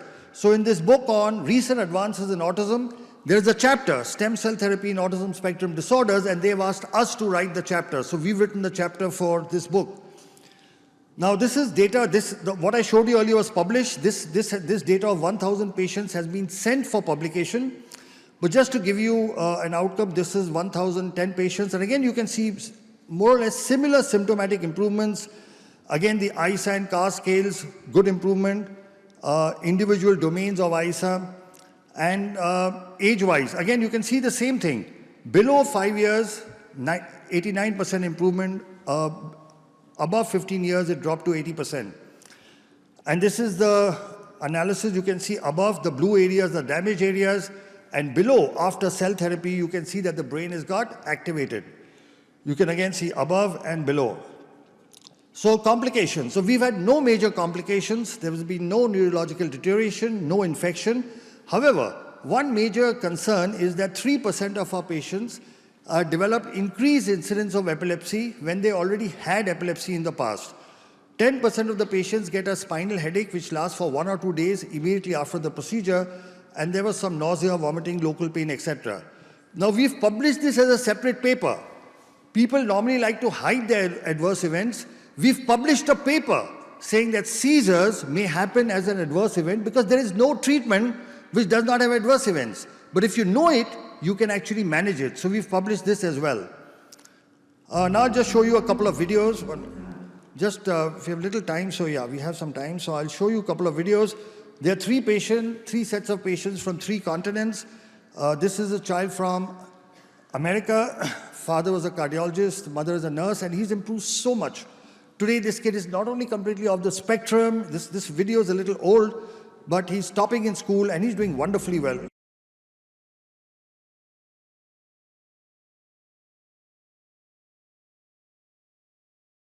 I couldn't get him to engage with me. I couldn't get him to give me eye contact. Over time, he started to lose a lot of vocabulary. Right around 18 months to the age of 2 years, he just slid backwards. He would flap like that, and he would walk on his tiptoes, look at the wall and be talking to the wall. He had problems with eye contact. He'd never look you straight in the eye. He had problems with his speech. Some research and found out about neurogen. And the big question that I had in my own mind was, what is there to lose? And I could not come up with a good answer, and I said, we have to do it.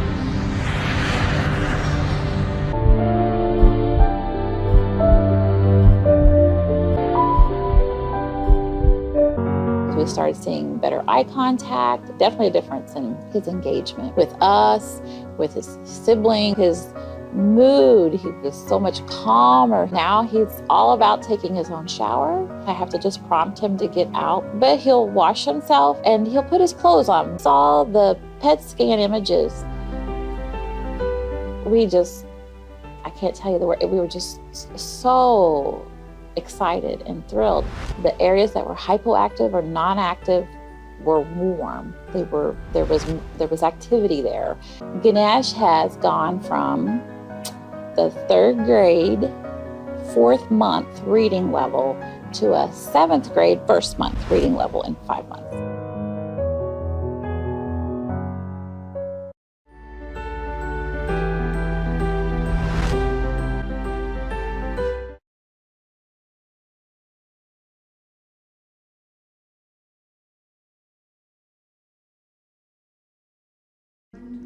And now we have Mercy over here. We went to different doctors, we went to different hospitals, and when I brought it up, they were like, oh, no, don't worry, it's because they are boys, they are triplets, they were premature. I would be walking out and I'm like, bye, and no child is crying, no child is waving back bye.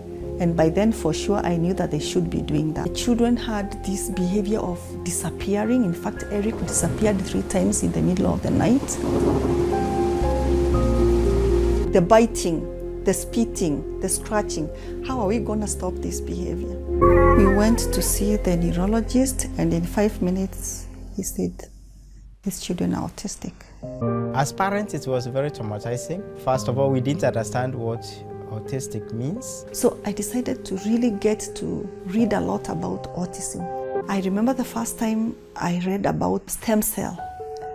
I was like, wow, this is really good. We had a lot of questions which we asked, and we got very clear answers from Dr. Sharma. The day of the stem cell itself came. Actually, I was a bit anxious, of course, but really I didn't have fear. A bit of apprehension, anxiety, of course, as a mother, but I knew they're in good hands.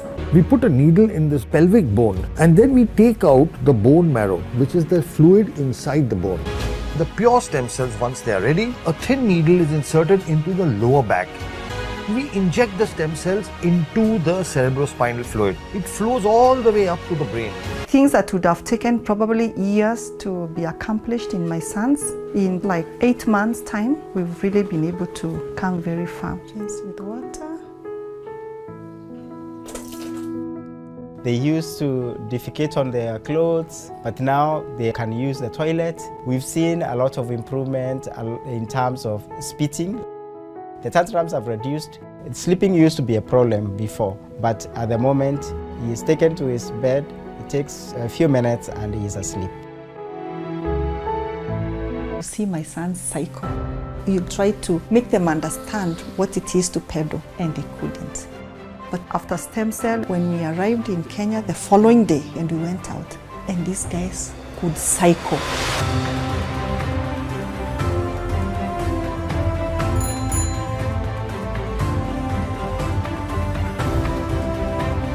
I'm going to send you to buy tomato paste, okay? I'm going to send you to buy what? Tomato paste. In the shop. Where is the shop? It's here. Okay. So I'm going to give you Money. for what? To buy tomato lollipop. I'm going to wear my shoes. That's right.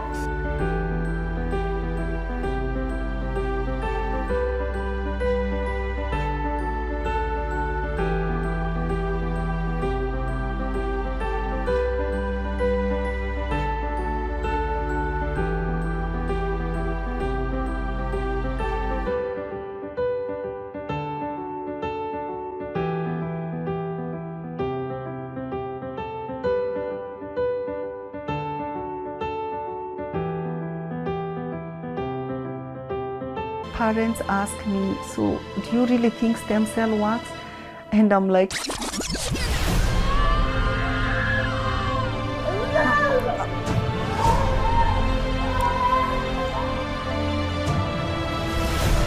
I can see changes, I can touch, I can feel, I can smell. Of course, for me, stem cell works. I'll do it until my children get well. So that's 2 stories. And by the way, Ricky's right here. You're going to see him. He's right here. We are short of time, so I won't talk much about cerebral palsy, but this is a paper. It works just as well in cerebral palsy. We've got 15 articles, chapters in textbooks. And that's the brain damage before in cerebral palsy. That's after. You can see the improvement. Then in intellectual disability, it works as well. We have the world's first scientific paper. We've treated more than 12,000 patients from 75 countries, total of 106 papers and 16 books. And I'd just like to share the views of our Honorable Prime Minister. मैं Japan गया, तो Japan मेरे कार्यक्रम में मैंने एक कार्यक्रम क्या जोड़ा, मैं वहाँ एक नोबेल लॉरिएट साइंटिस्ट याकामाहा को मिलने गया। मैं इसलिए किया गया कि उन्होंने स्टेम सेल के अंदर जो रिसर्च की है, मैंने जितना पढ़ा था तो मेरे मन में आया था शायद इनकी एक खोज हमारे काम आ सकती है क्या है। हम गए तो वहाँ गए, उनसे चर्चा की और बेंगलोर के हमारे साइंस इंस्टीट्यूट के साथ आज उस दिशा में हमारा काम हो रहा है कि स्टेम सेल्स के द्वारा हमारे युवा साइंटिस्ट कुछ खोज करें। So that is the Prime Minister of India, Shri Narendra Modi ji, talking in Parliament about stem cells. And here is the President of the United States.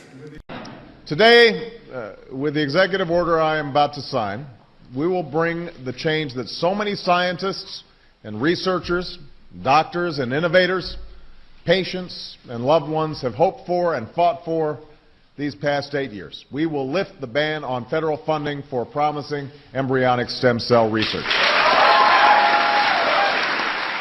Scientists believe these tiny cells may have the potential to help us understand and possibly cure some of our most devastating diseases and conditions, to regenerate a severed spinal cord and lift someone from a wheelchair, to spur insulin production and spare a child from a lifetime of needles, to treat Parkinson's, cancer, heart disease, and others that affect millions of Americans and the people who love them.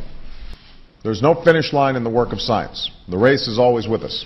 The urgent work of giving substance to hope and answering those many bedside prayers, of seeking a day when words like terminal and incurable are potentially retired from our vocabulary. So my conclusion is that adult stem cell therapy that we use may be considered a safe and effective treatment option for autism, cerebral palsy, and intellectual disability. It accelerates development, reduces disability, helps in functional recovery, and improves the quality of his life.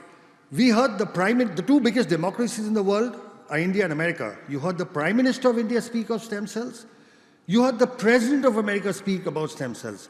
But now I want you to hear somebody more important than that.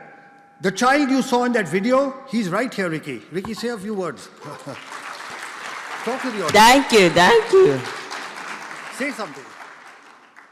Thank you, everyone. I like to say thank you for giving me the neurogen stuff which we made.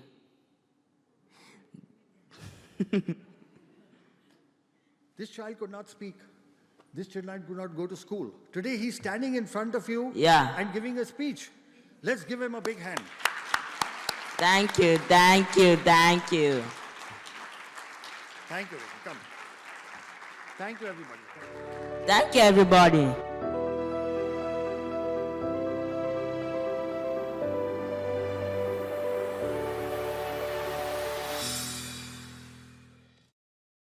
It is really my privilege to introduce this next speaker.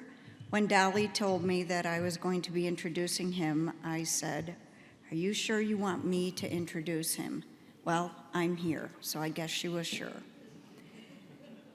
Dr. Kerry Magro is an award-winning autistic professional speaker, best-selling author, autism consultant to the HBO series Mrs. Fletcher that aired in the fall of 2019, and the latest seasons of Netflix's Emmy Award-winning series Love on the Spectrum.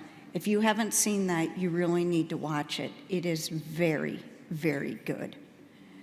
He started professionally speaking 12 years ago via the National Speakers Association after he fell in love with theater as a child to help with his social and communication skills. Today, he has spoken at over 1,200 events during the time, including 2 TED Talks and talks at Google presentations. In addition, Kerry is CEO and president of KFM Making a Difference, a nonprofit organization that hosts inclusion events and has provided 100 scholarships for students with autism for college and counting since 2011. In his spare time, which I'm not sure how he has, he hosts a Facebook page called Kerry's Autism Journey that now has 218,000 Facebook followers, where he does on-camera interviews highlighting people impacted by a diagnosis to break down barriers in our community. His videos have been produced and have been watched over 35 million times. Kerry's best-selling books, Defining Autism from the Heart and Autism and Falling in Love, I Will Light It Up Blue, and his latest, Autistics on Autism, have reached the Amazon bestseller list for special needs parenting. Kerry regularly speaks with schools, companies, government organizations, and is always open to discussing potential future collaborations. He is based in Hoboken, New Jersey. Let's give him a really big applause.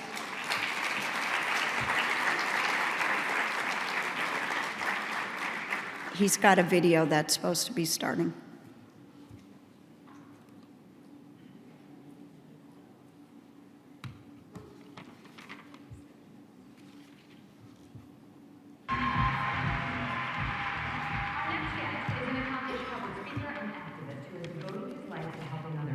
Not bad for a guy who was completely nonverbal for the first few years of his life.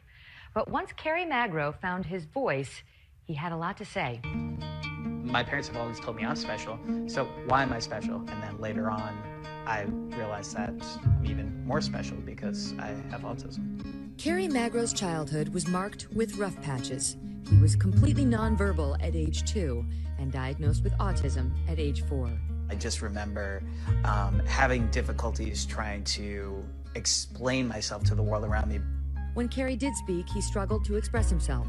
Most of my memories were simply just about that kid who wanted to communicate with the world around him, but didn't have the verbal means of actually doing that. His mother, Suzanne, remembers watching her son have a hard time adjusting to the outside world. He turned 2 and he was scared of everything. He was scared of the water, he was scared of the rain. But as the years went on, Kerry slowly began to find his words. When you can't communicate with the people you love the most in this world about even some of your basic needs, it gets really, really tough. So, but luckily, once I started talking, I never stopped talking. Wow. This is a tough one today. Cindy Hsu introduces us to an autistic man who's spreading awareness and understanding throughout the world. And his latest way of educating people about autism is by making TikTok videos.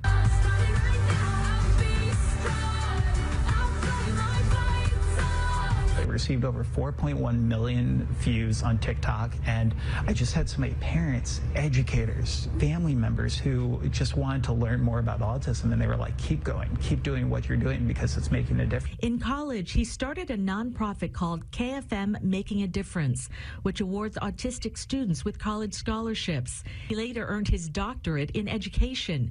He's now a professional speaker on autism and inclusion. We've gotten inquiries from people from Africa, Canada, the UK, and it's just shown me that we're not alone in this community. There are people impacted by autism across the globe. He's written 4 books. His latest one is called Autistics on Autism. All proceeds will go to his scholarship foundation. You are going to find 100 amazing autistic adults' stories of how they were able to navigate their adolescence and ultimately succeed in their journeys. He says most publicly funded services end for autistic children when they age out of school, so that could be late teens. He's fighting to get resources for autistic adults through legislation and has this message for parents. Never give up on your child. Never give up on getting them the best quality supports so they could live their best quality of lives, because again, it's a spectrum. And it's really about providing those resources across the lifespan, because autistic children will grow up to be autistic adults, and we need to be ready for them. And he'll keep promoting awareness any way he can. What am I doing today? Awesome. It is such a huge honor to be here with all of you, speaking on a really important topic that is facing so many individuals within our community. And honestly, today, with over 70 million people worldwide having some form of autism diagnosis, it's really important that we do our utmost to do a few quick things. The first one is to realize that autism is just one word trying to describe millions of different stories. My dear friend Stuart Duncan has that comment, and when you meet people with autism, it's really important to meet them where they are in their development. Autism is a very, very wide spectrum. The last time we were here in Dubai, ironically enough, was in 2016. And one of the speakers at that conference with me, his name is Dr. Stephen Shore, an internationally known public speaker who himself is autistic, says if you met one autistic person, you've met just that one autistic person. So let's keep the conversation going on meeting each individual where they are in their own development. So some housekeeping notes today. I'm an avid note taker during all these presentations. So typically I'm the guy sitting in the front row taking a photo of every single slide so I don't miss anything. So we're going to be providing you the PowerPoint slide notes from today's presentation. There will be a QR code at the end of today's presentation. You can scan that with your phone. And my dad still loves a Razr cell phone, so there will also be a link if you don't have a smartphone as well, so you don't miss any of the notes. So during my journey, I grew up with two laser-focused key interests. I grew up wanting to be the sixth member of the Backstreet Boys, and I also wanted to grow up to be the next Larry Bird. And with my autism diagnosis, I've always had extreme laser-focused key interests, and those were two of the big ones. Sports helped me with a lot of my fine motor skills growing up with autism. In addition to having autism, I also have a dual diagnosis of dysgraphia. It's really important that when we meet individuals where they are in their own development, that we look for comorbidities. So if an individual might have a dual diagnosis, we are able to diagnose that as early as possible. Early intervention truly is the key within those first 5 years. Getting a diagnosis is really, really pivotal. So I took my love of sports to get a degree in sport management at Seton Hall University, where I'm based in New Jersey. Before deciding to change career paths, I realized that those individuals with disabilities make up the largest minority in the United States, and often they are one of the most underserved because, simply put, some individuals in our community have strong support needs and might not be able to advocate for themselves. So it's really, really important that we do our utmost to try to help one of the most underserved communities in the world today. So I decided to change career paths. I received a master's in strategic communications so I could become one of the first professionally certified speakers who is openly autistic in the United States. It's given me the opportunity to travel the globe in the past 12 years and get the opportunity to speak with so many incredible groups like your own about this topic of autism, but then also diversity, equity, inclusion. One of our big focuses, especially in the past few years, has really been focused on corporate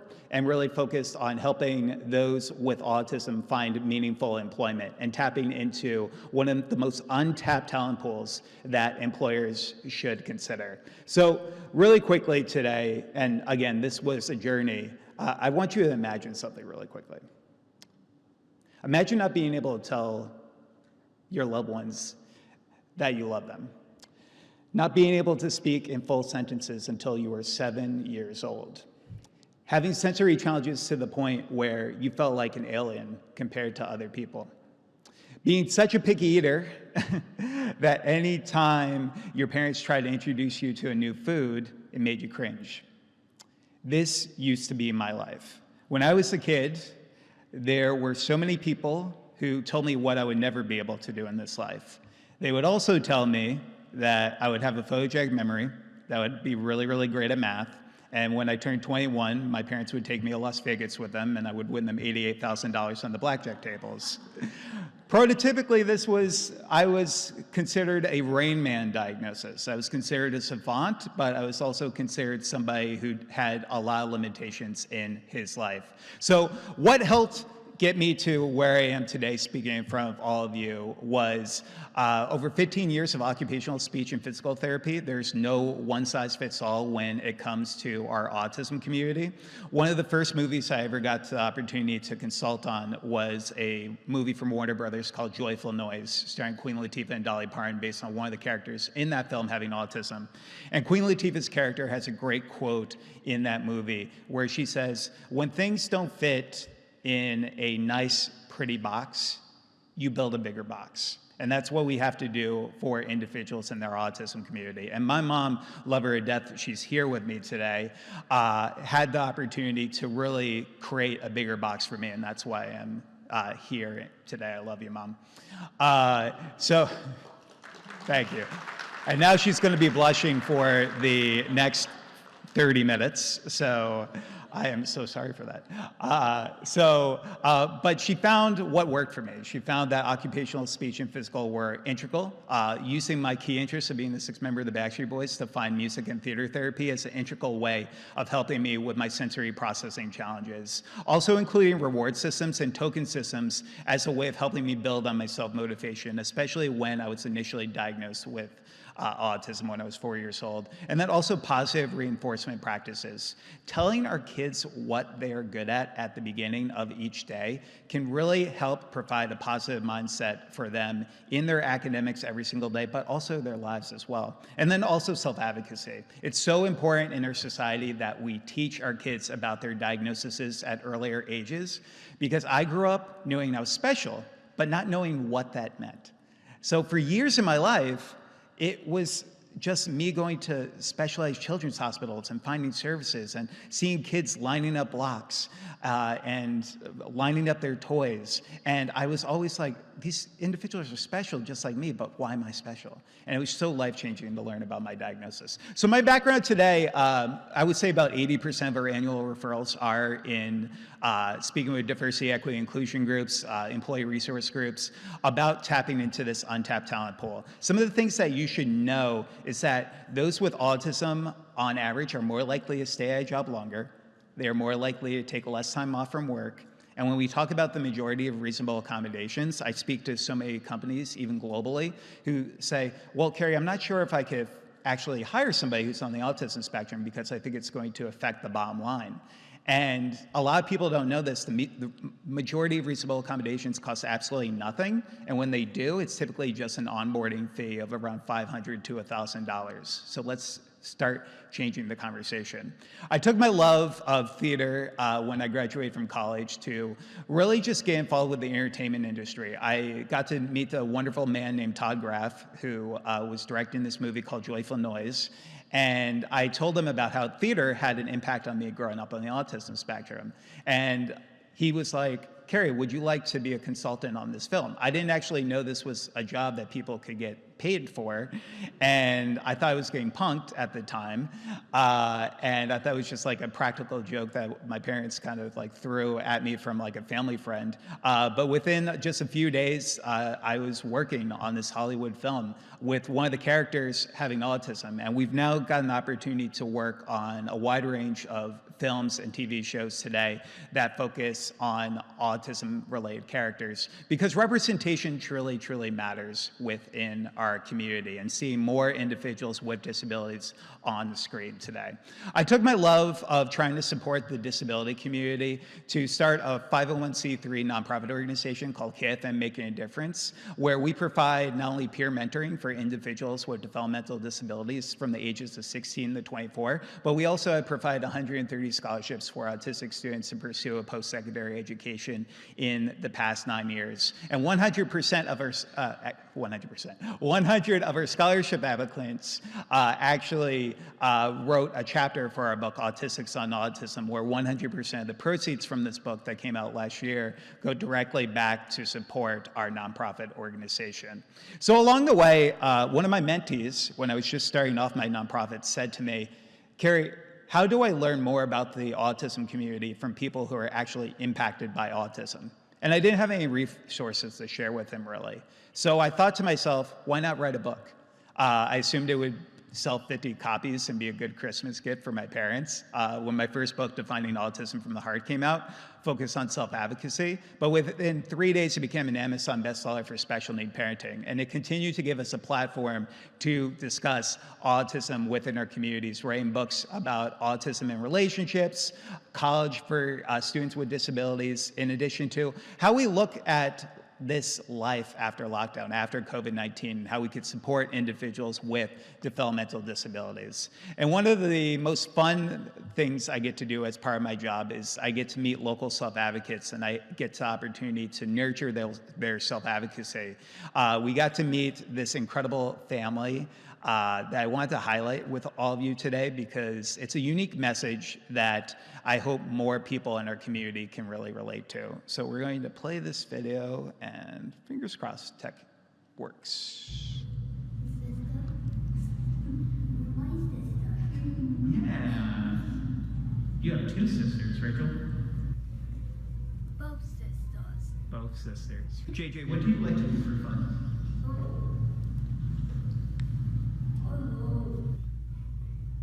Chicken on overs. Super shows. His personality is amazing. He's so funny. He doesn't even know it. Like, he doesn't know how funny he is, which makes it better. I love how JJ makes these movies, and he uses the stuffed animals, and he shows us to all of us, and I think it's really cool. What is one of your favorite things about your sister? Like the JJ's right there with Kerry. Yeah, okay, yeah. What do you like about me? Yeah, me. Yeah. What do you like? Television. Okay. I don't like how people treat autistic kids different because they're exactly like us. They have feelings too, and they act like autistic kids don't have feelings. How does it make you feel? It makes me really upset. For siblings who might be watching this at home, what would you like them to know if they may have a brother or sister who's on the autism spectrum? Celebrate accomplishments, encourage them to do the best that they can. We have a good family. Yeah. Everyone's supportive. It's just circle love. So one of the key messages I hope I could leave you with today is that it takes a village.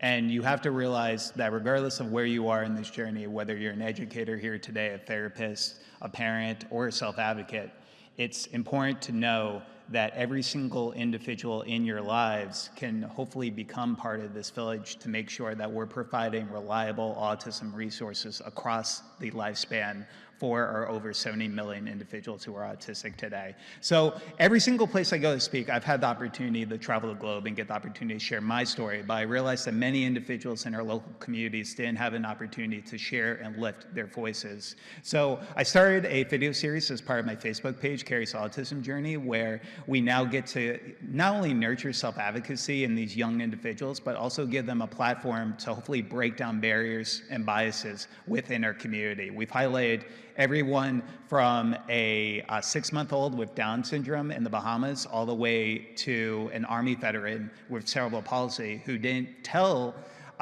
his platoon that he had cerebral palsy so he could fight for our country. So it was truly, truly remarkable. The other big note I hope I could leave you with today is that girls with disabilities often fall through the cracks in our society. We see this so much with so many girls being able to bear masks, different characteristics such as stimming, such as known as self-stimulatory behavior. There are some individuals who fall through the cracks because of that. We're going to skip this video and maybe come back for it if we have a little bit of time. But what I will tell you about Rachel's story is that Rachel is a truly amazing individual who didn't get diagnosed until she was a little bit older. And it was because of, again, so much stigma in our communities is focused on boys with disabilities. Now, we're not only talking about autism, but we're talking about ADD, ADHD, and the neurodiverse lens that we talk about in our communities. In addition to that, when we talk about this topic of autism, we need more not only government organizations, but we also need more travel destinations to go about certification.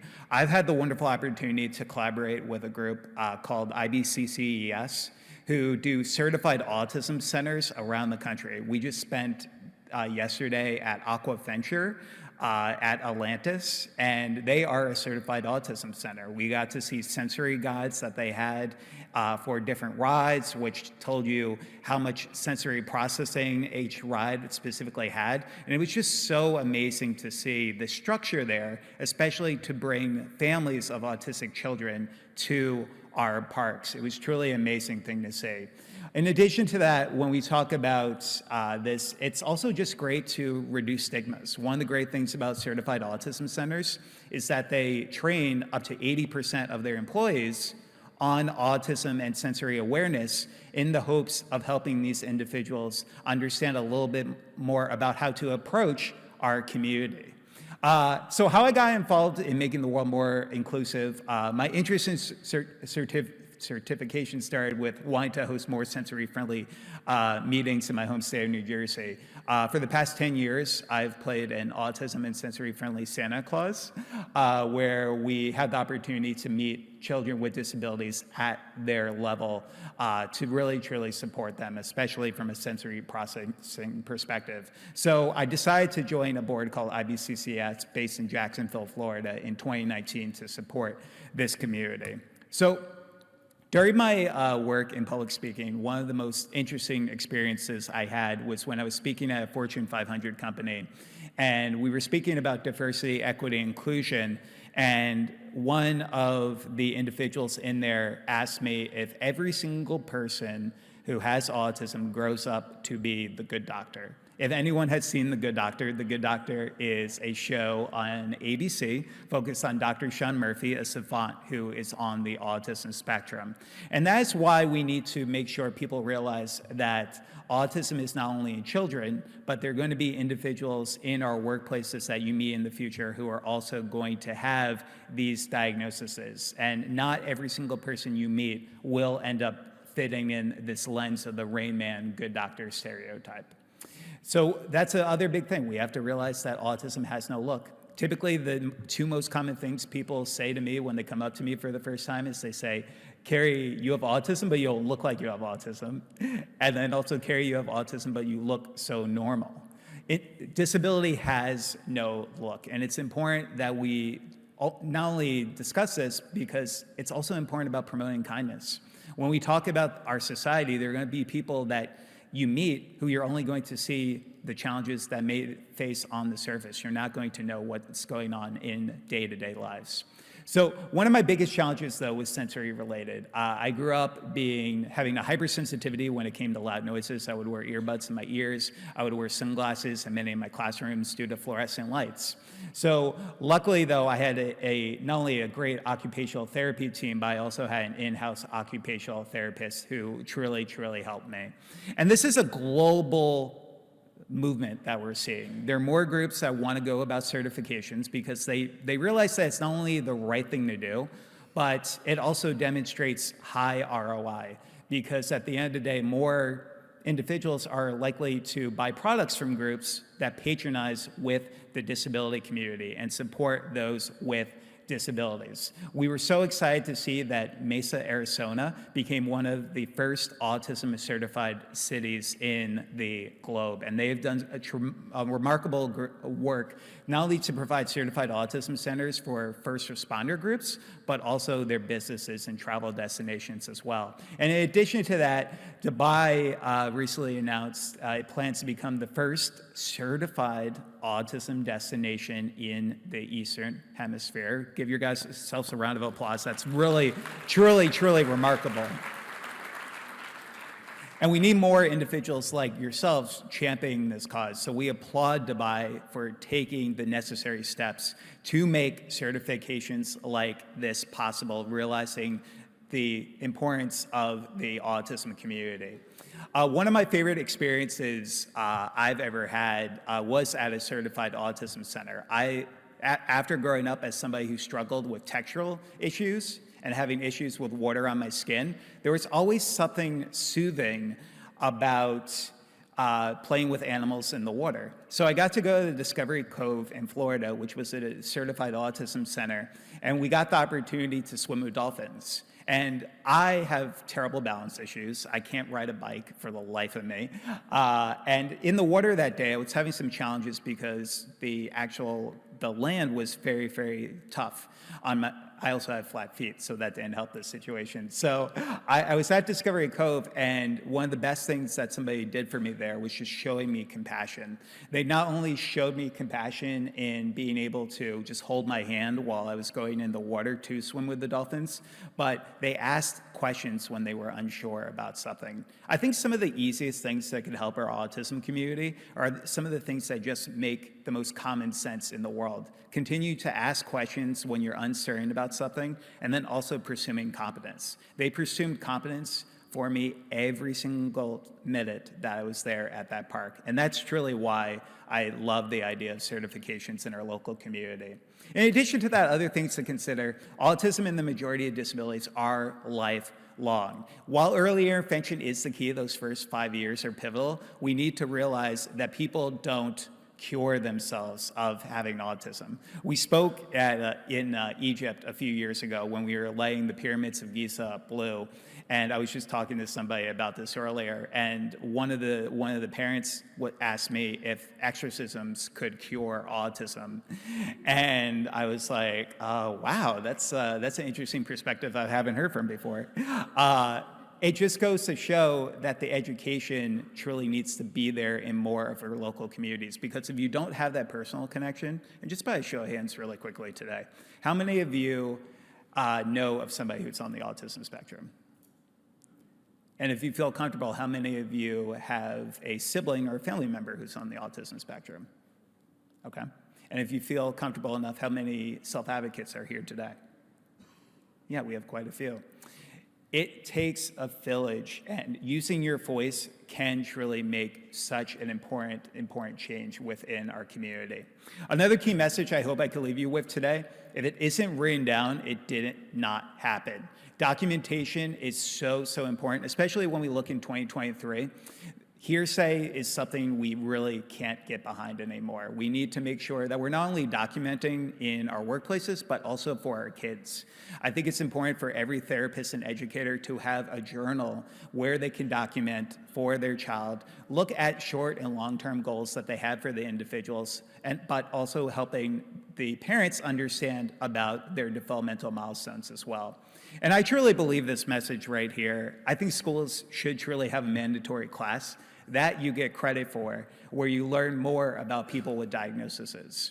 Imagine students getting just a little education on autism, ADHD, Down syndrome, dyslexia, cerebral palsy. It could make a huge impact on understanding and acceptance. I truly believe that in that message. And that's why many individuals in our local communities are pivoting our conversations. April is also known to many of us as Autism Awareness Month, but many individuals in our community are pivoting it to Autism Awareness and Acceptance Month, realizing that it's not enough to just be aware about autism, but how can we be inclusive? So these are some great ways that we can be inclusive in our education setting today. One of the biggest things I say is that finding an individual and understanding what type of learner they are, whether they're a visual learner, whether they're an auditory learner, or whether they're a kinetic learner, where they learn by movement and moving around. Being able to, again, meet every single individual where they are. Being concise, giving choices, also considering visual timers as a way of helping individuals with transitions. Educate on stimming and flapping. For example, I've been stimming this entire time. Every single time I've moved my hand like this is a stim. And for everyone here in this room, every single one of you stim. Whenever you've rocked back and forth in a chair during a long meeting, that's a stim. Stimming and flapping can look vastly different. Some are going to be arm movements, twirling around in circles, while some of it is just like me, just rubbing my hands and doing this every now and then. And for so many individuals, if you see that happening, don't stop the stim, especially if it's not injurious to them or people in their local community. Also, in addition to that, in our school systems, we really need to focus on the parent-teacher collaboration. But in addition to that, we also need to realize that mental health is a true priority.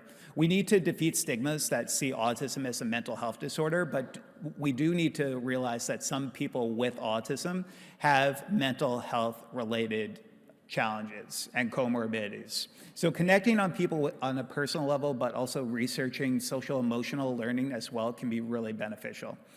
Also, in addition to that, consider lesson plans in your schools focused on giving individuals positive peer role models to look up to. We get the opportunity to speak in a wide range of K through 12 schools, where we get the opportunity to discuss, for example, individuals like Michael Jordan has ADD, Magic Johnson has attention deficit disorder, and my favorite on this list, Dan Aykroyd.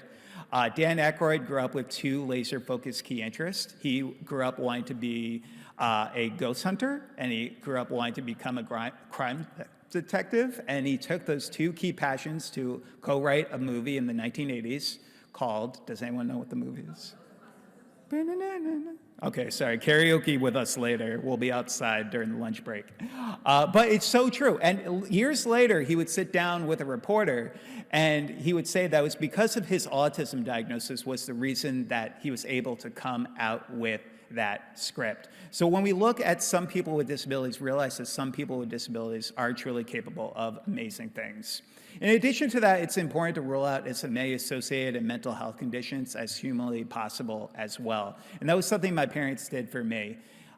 Learning about my diagnosis, I didn't learn about my diagnosis until I was in a social skills class where we were playing disability celebrity bingo, where we were learning about all these individuals. And I raised my hand and I asked the teacher, so teacher, you said all these people, some of the most talented and successful people in the globe are special, just like me.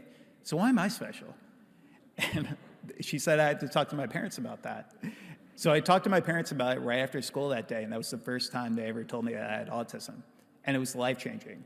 For so many years of not knowing why I was special, everything came full circle for the first time. And I started understanding why I was stimming, why I was wearing sunglasses in many of my classrooms, and everything just came to perfect sense for me. So it's important when we talk about this to have earlier conversations so when our children are in school, they can understand a little bit more about the accommodations that they may receive.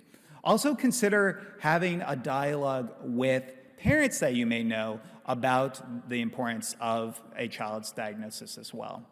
So in addition to that, what helped me is we need to emphasize that the key is communication, not speech. There's going to be individuals in our community, specifically where I'm based in the United States, 40% of all autistic people are either non-speaking or nonverbal.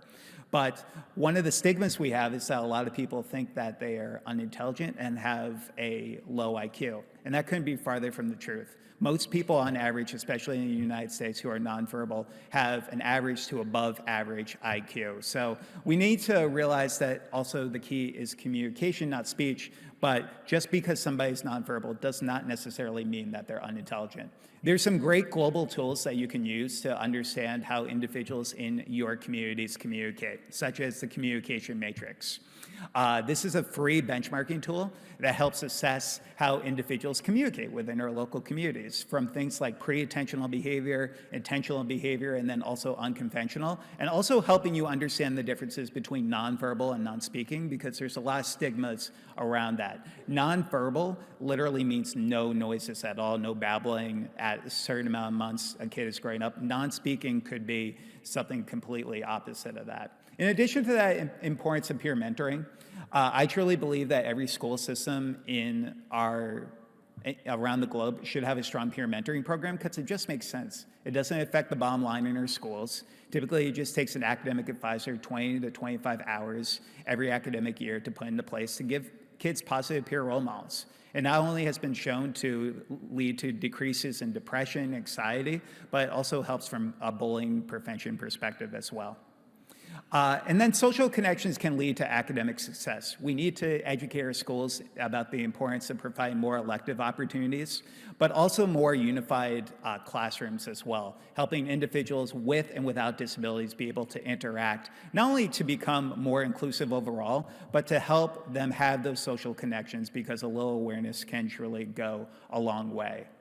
And then also considering educating around universal design for learning. Lecture style is truly, truly dying in many of our communities. So the importance of getting individuals out of their seat and engaging with them is really, really important. Hey, Mama Mags, how am I doing on time?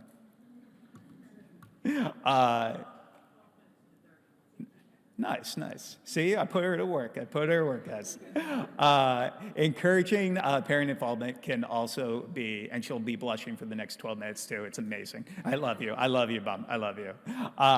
Encouraging parent involvement is really key as well.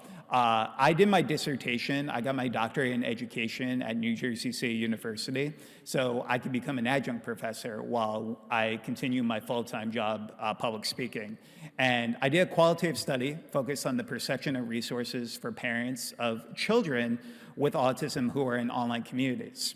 And what we learned from these semi-structured interviews was the importance of trying to find a village, especially for those who have multiple jobs, for military families who might be traveling a lot, being able to find your village online. And seeing that a lot of parents have found success using Facebook groups and other methods of technology as a way of helping them communicate, especially around referrals towards different therapies and supports in their local areas. Also consider in your schools having alumni organizations comprising of individuals with disabilities to educate the school districts about the disability community and what helped them when they were in school. Again, something that doesn't affect the bottom line, and it just makes a lot of sense. In addition to that, creating home safety zones, one of the things that we've loved about the certified autism centers we've seen here in Dubai is that each one of them has a quiet zone or a quiet space. And that just helps so many of us, regardless if somebody has autism and has social and communication challenges or sensory-related challenges. All of us could use a quiet space every now and then. I know I could. And then also considering how we look at visuals, especially for non-speaking individuals, I definitely recommend, especially in local parks that you know, considering advocating with your local governments to look at instituting communication boards as a way of helping individuals who are non-speaking communicate with those who are verbal. PECS boards, also known as Picture Exchange Communication Systems, are something that has truly been very, very helpful for many individuals within our autism community. In addition to that, we need more inclusive events in our classrooms. And I wanted to share a quick video with all of you so you could get a little sense of one of the things that we're doing to try to be more inclusive for the world.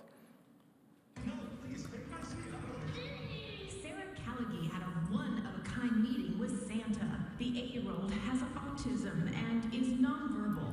Her father brought her to this event because this Santa's helper understands the challenges of autism firsthand. Santa also has autism. Such a special connection, special bond. The helper is actually 28-year-old Kerry Magro. Diagnosed at 4, his sensory challenges prevented him from visiting Santa as a child. He created this event so others like him don't miss out. This event is more inclusive because we dim the lights, we turn down the sound and try to help them as much as we can. Just does a great job. It just takes his time. There's no rush. Most of the elves and Mrs. Claus are occupational therapists and special education teachers. The team visited with 181 special needs families, including 4-year-old Rusty Marsh. Is this the first time you've seen Santa? Yes. Is it? Yes. And was he a nice Santa? Yes. With 1 in 68 children diagnosed with autism, Magro hopes to inspire more sensory-friendly events all year round. Autism doesn't stop in December. It doesn't stop during Christmas. Santa says, "This is the best Christmas gift of all." This is the 3rd year of the event, and Magro's mom is one of those jolly elves.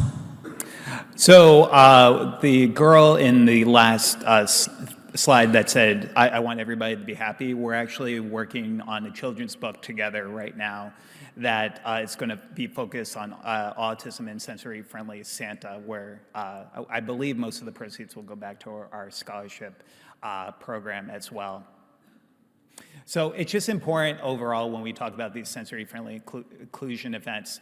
Again, it just makes sense. It gets more people out to our public areas. It also can help build attendance, especially after COVID-19, with COVID-19 hesitancy in some of our areas. If you want to learn more about how you can create a sensory-friendly inclusive event, I would definitely recommend going to this website called paautism.org. On their website, they have a one-sheet PDF where you could learn a little bit more about the sensory considerations you could put into place to make this a reality in your local area, such as being able to turn down bright lights, turn down external noises, and the other sensory considerations as well. Also realize that bullying is such a huge epidemic across the globe. When we were here in 2016 speaking at the Autism Around the World conference, we got to work with the Dubai Autism Center. And one of the key messages that we left with them was that bullying is something that's not only in school-age children. We see a lot of bullying in the workplaces today as well. So we have to realize that this could be a lasting challenge for many in our community. I didn't have the social abilities to defend myself in many cases as somebody who didn't start speaking complete sentences till I was 7. And it's really, really important that we educate our kids on what a friend is, what a bully is, and how to go about stopping bullying, especially for our verbal students. When stopping bullying happened for me completely, I realized what bullies did. So I would role play different scenarios in my classrooms with my teachers on how to stop a bullying, where if somebody said to me, "Kerry, you have autism, but you are so stupid," I would turn around and I'd be like, "Well, yeah, sometimes I do stupid things. Thank you so much for bringing that to my attention." And that literally would stop the bully from because when you don't give them the power over you, we have to realize that bullying simply is just that, an imbalance of power. And when that bully wants the power over somebody else, being able to tell the bully that regardless of what you say, you could hate my guts, I'm still gonna love you anyway, it completely stops that situation from happening. So let's continue those conversations. October is also National Bullying Prevention Month, so it has a global perspective on discussing the importance of pivoting from autism awareness to autism acceptance. There's also going to be individuals in your community who would prefer to be called an autistic individual versus a person with autism. That's really, really important to understand. There's some individuals, especially in our autism and deaf communities, who find validation in their diagnoses. So in addition to that, when you look at things like low functioning and high functioning, it's really, really important to understand that I could speak in front of a room of 300 people like today and be considered quote unquote high functioning. But people don't see the struggles that I'm probably going to have to deal with tomorrow, recharging my batteries because of being able to speak, hearing the speakers and the loud noises going on. And during that time, I would not be considered quote unquote high functioning. So when you think about this, consider support needs, those who might have high support needs versus low support needs. And like so many of our speakers have already mentioned, just calling the individual by their name and explaining a little bit more about their strengths and associated challenges. So finally, the 10 things that really helped me get to where I am today speaking in front of all of you. The first thing is that we need to make sure that we're providing positive peer role models, that we're focused on the transition period as well. Our autistic kids will become autistic adults, and we need to be ready for them. I've given 2 TED Talks that are available to check out on YouTube, focused on adult autism, where we discuss this in more detail. Role-playing, it just helps everyone. It helps build a structure, not only in terms of mock interviews, dating scenarios, but also helping build on social skills as well. Servant leadership, I had so much mind blindness growing up, and I thought it was my way or the highway most of the time, and I didn't understand the perspectives of others. And getting involved in community service helped open my eyes to some of the hardships that individuals face in their communities. I think that our students should have just 10 hours of community service every academic year to understand more about the perspectives of others in their community. Learning from other self-advocates, you obviously got to hear from Dr. Temple Grandin. She is phenomenal this morning. But continuing to promote self-advocates to give individuals an opportunity to look up to somebody. Peer mentoring, it just makes sense. Every school should have them. Before COVID-19, we were giving staff development for 350 educators in Las Vegas. And we asked them, how many of you have a strong peer mentoring program in your school? And only 3 out of the 350 raised their hands. And I was stunned. This doesn't affect the bottom line, and it's just the right thing to do. Like Queen Latifah's character says, create a bigger box. So when it comes to therapy, you have to meet each individual where they are. But I've seen positive benefits of cognitive behavioral therapy as a way of helping individuals go towards positive thoughts who might have negative thoughts and challenging behaviors. Self-reflection, I think, again, documentation is key for all the educators in the room. But in addition to that, it just helps build on self-awareness for individuals, especially those who are just learning about their diagnosis. Physical activity, as we learn more about the brain, we're also realizing that just 30 minutes of walking a day has benefits on short-term and long-term retention while also helping with positive endorphins. Also, finding support networks. ICAN is a tremendous, tremendous resource. I hope all of you go to their website after this presentation today and really gain their resources, get their ebook, because they're truly making a difference. And then also writing a blog, because your voice has true power within our community, and it's upon all of us. If I could leave you with any final message, is I hope you can be brave. I grew up being the kid who never wanted to tell anybody about my autism diagnosis because I was worried how everybody would feel when they heard that I had autism for the first time. And now today I go into the companies and they say to me, Kerry, I want to do professional development on autism, and I want to have you speak in my conferences, but I'm not brave enough to kind of talk about autism because it's such a sensitive topic. And with the numbers continuing to increase, not only where I'm from in the US, where it's 1 in 36, but globally, I want every single one of you in this room to be brave, because it's about our community and it's about supporting these individuals across the lifespan. So I like to say that autism can't define me, and I define autism. And I can only hope that regardless of any single journey that any of you have in this life, that you can go out there and you can define your lives and your journeys in the way that you best see it every single day. And if you need any help getting started in these conversations, please stay in touch. Thank you all so much for having me here today.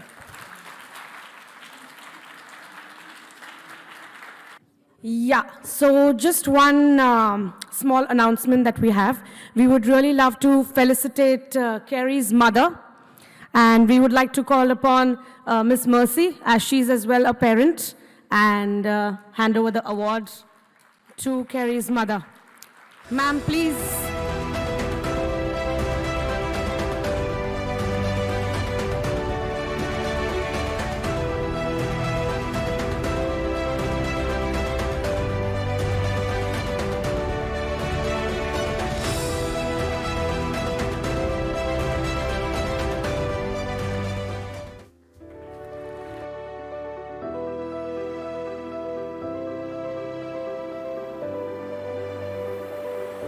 Now, it's a true honor to call Dr. Nadia Al-Saig on stage. She's our chief guest. Please, all of you all, a big round of applause for ma'am. She's the founder and director general of Senses Residential and Daycare for Special Needs. We would really like to felicitate ma'am, as Senses has been the strategic partner for ICAN.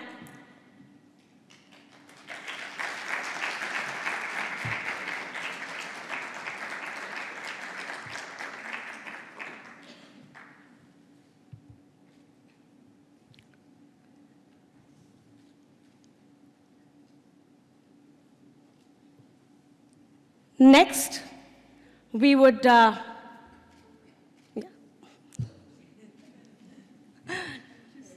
social media. Yeah.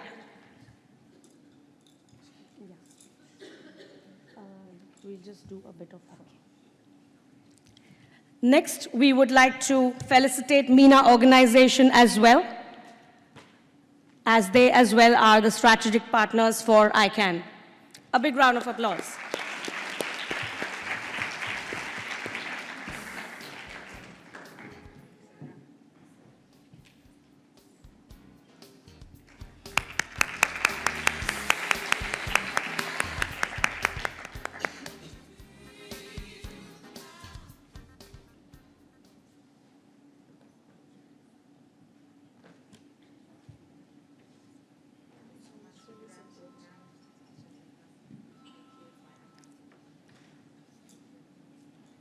Thank you so much.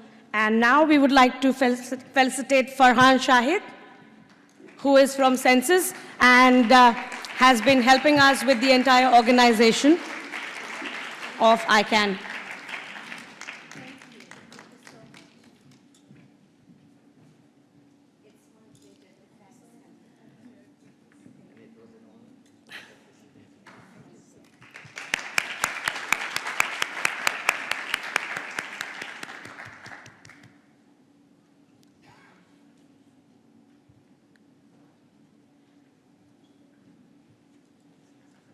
So thanks to one and all for helping us putting this show up.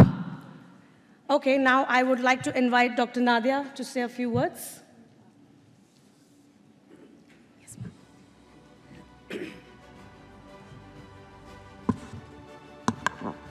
بسم الله الرحمن الرحيم والصلاة والسلام على خير الأنام محمد المصطفى وعلى آله وصحبه أجمعين. Good morning everyone, and I would like to welcome the International Conference for Autism and Neurodevelopmental Disorder ICAN Dubai 2023. It's a great honor to be a part of this event and hope we come down with this conference with the best practice to the region and share knowledge to the latest trends on autism and neurodevelopmental disorder. And really, I would like to take the opportunity to thank you all, thank the speakers and the partners of this conference, and especially the audience for your participation. Thank you so much. Thank you.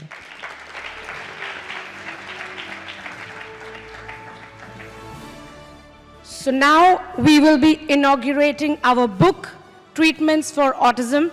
As we did see in the film, it was earlier already inaugurated in English, but now we are inaugurating it in Arabic language. So ma'am would do the honors.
To give you a brief about this book has all the therapies, treatments, all the information about autism and all kinds of newer age treatments as well in the book. You can have a copy online on our website. You can request for that, as well as we have English books that are available. So you can just send us an email on our website. Just log on to www.autismconnect.com. and you can just subscribe for the book and you will be able to get one. Thank you so much, everyone. I would really be very thankful to all of you. Thank you so much.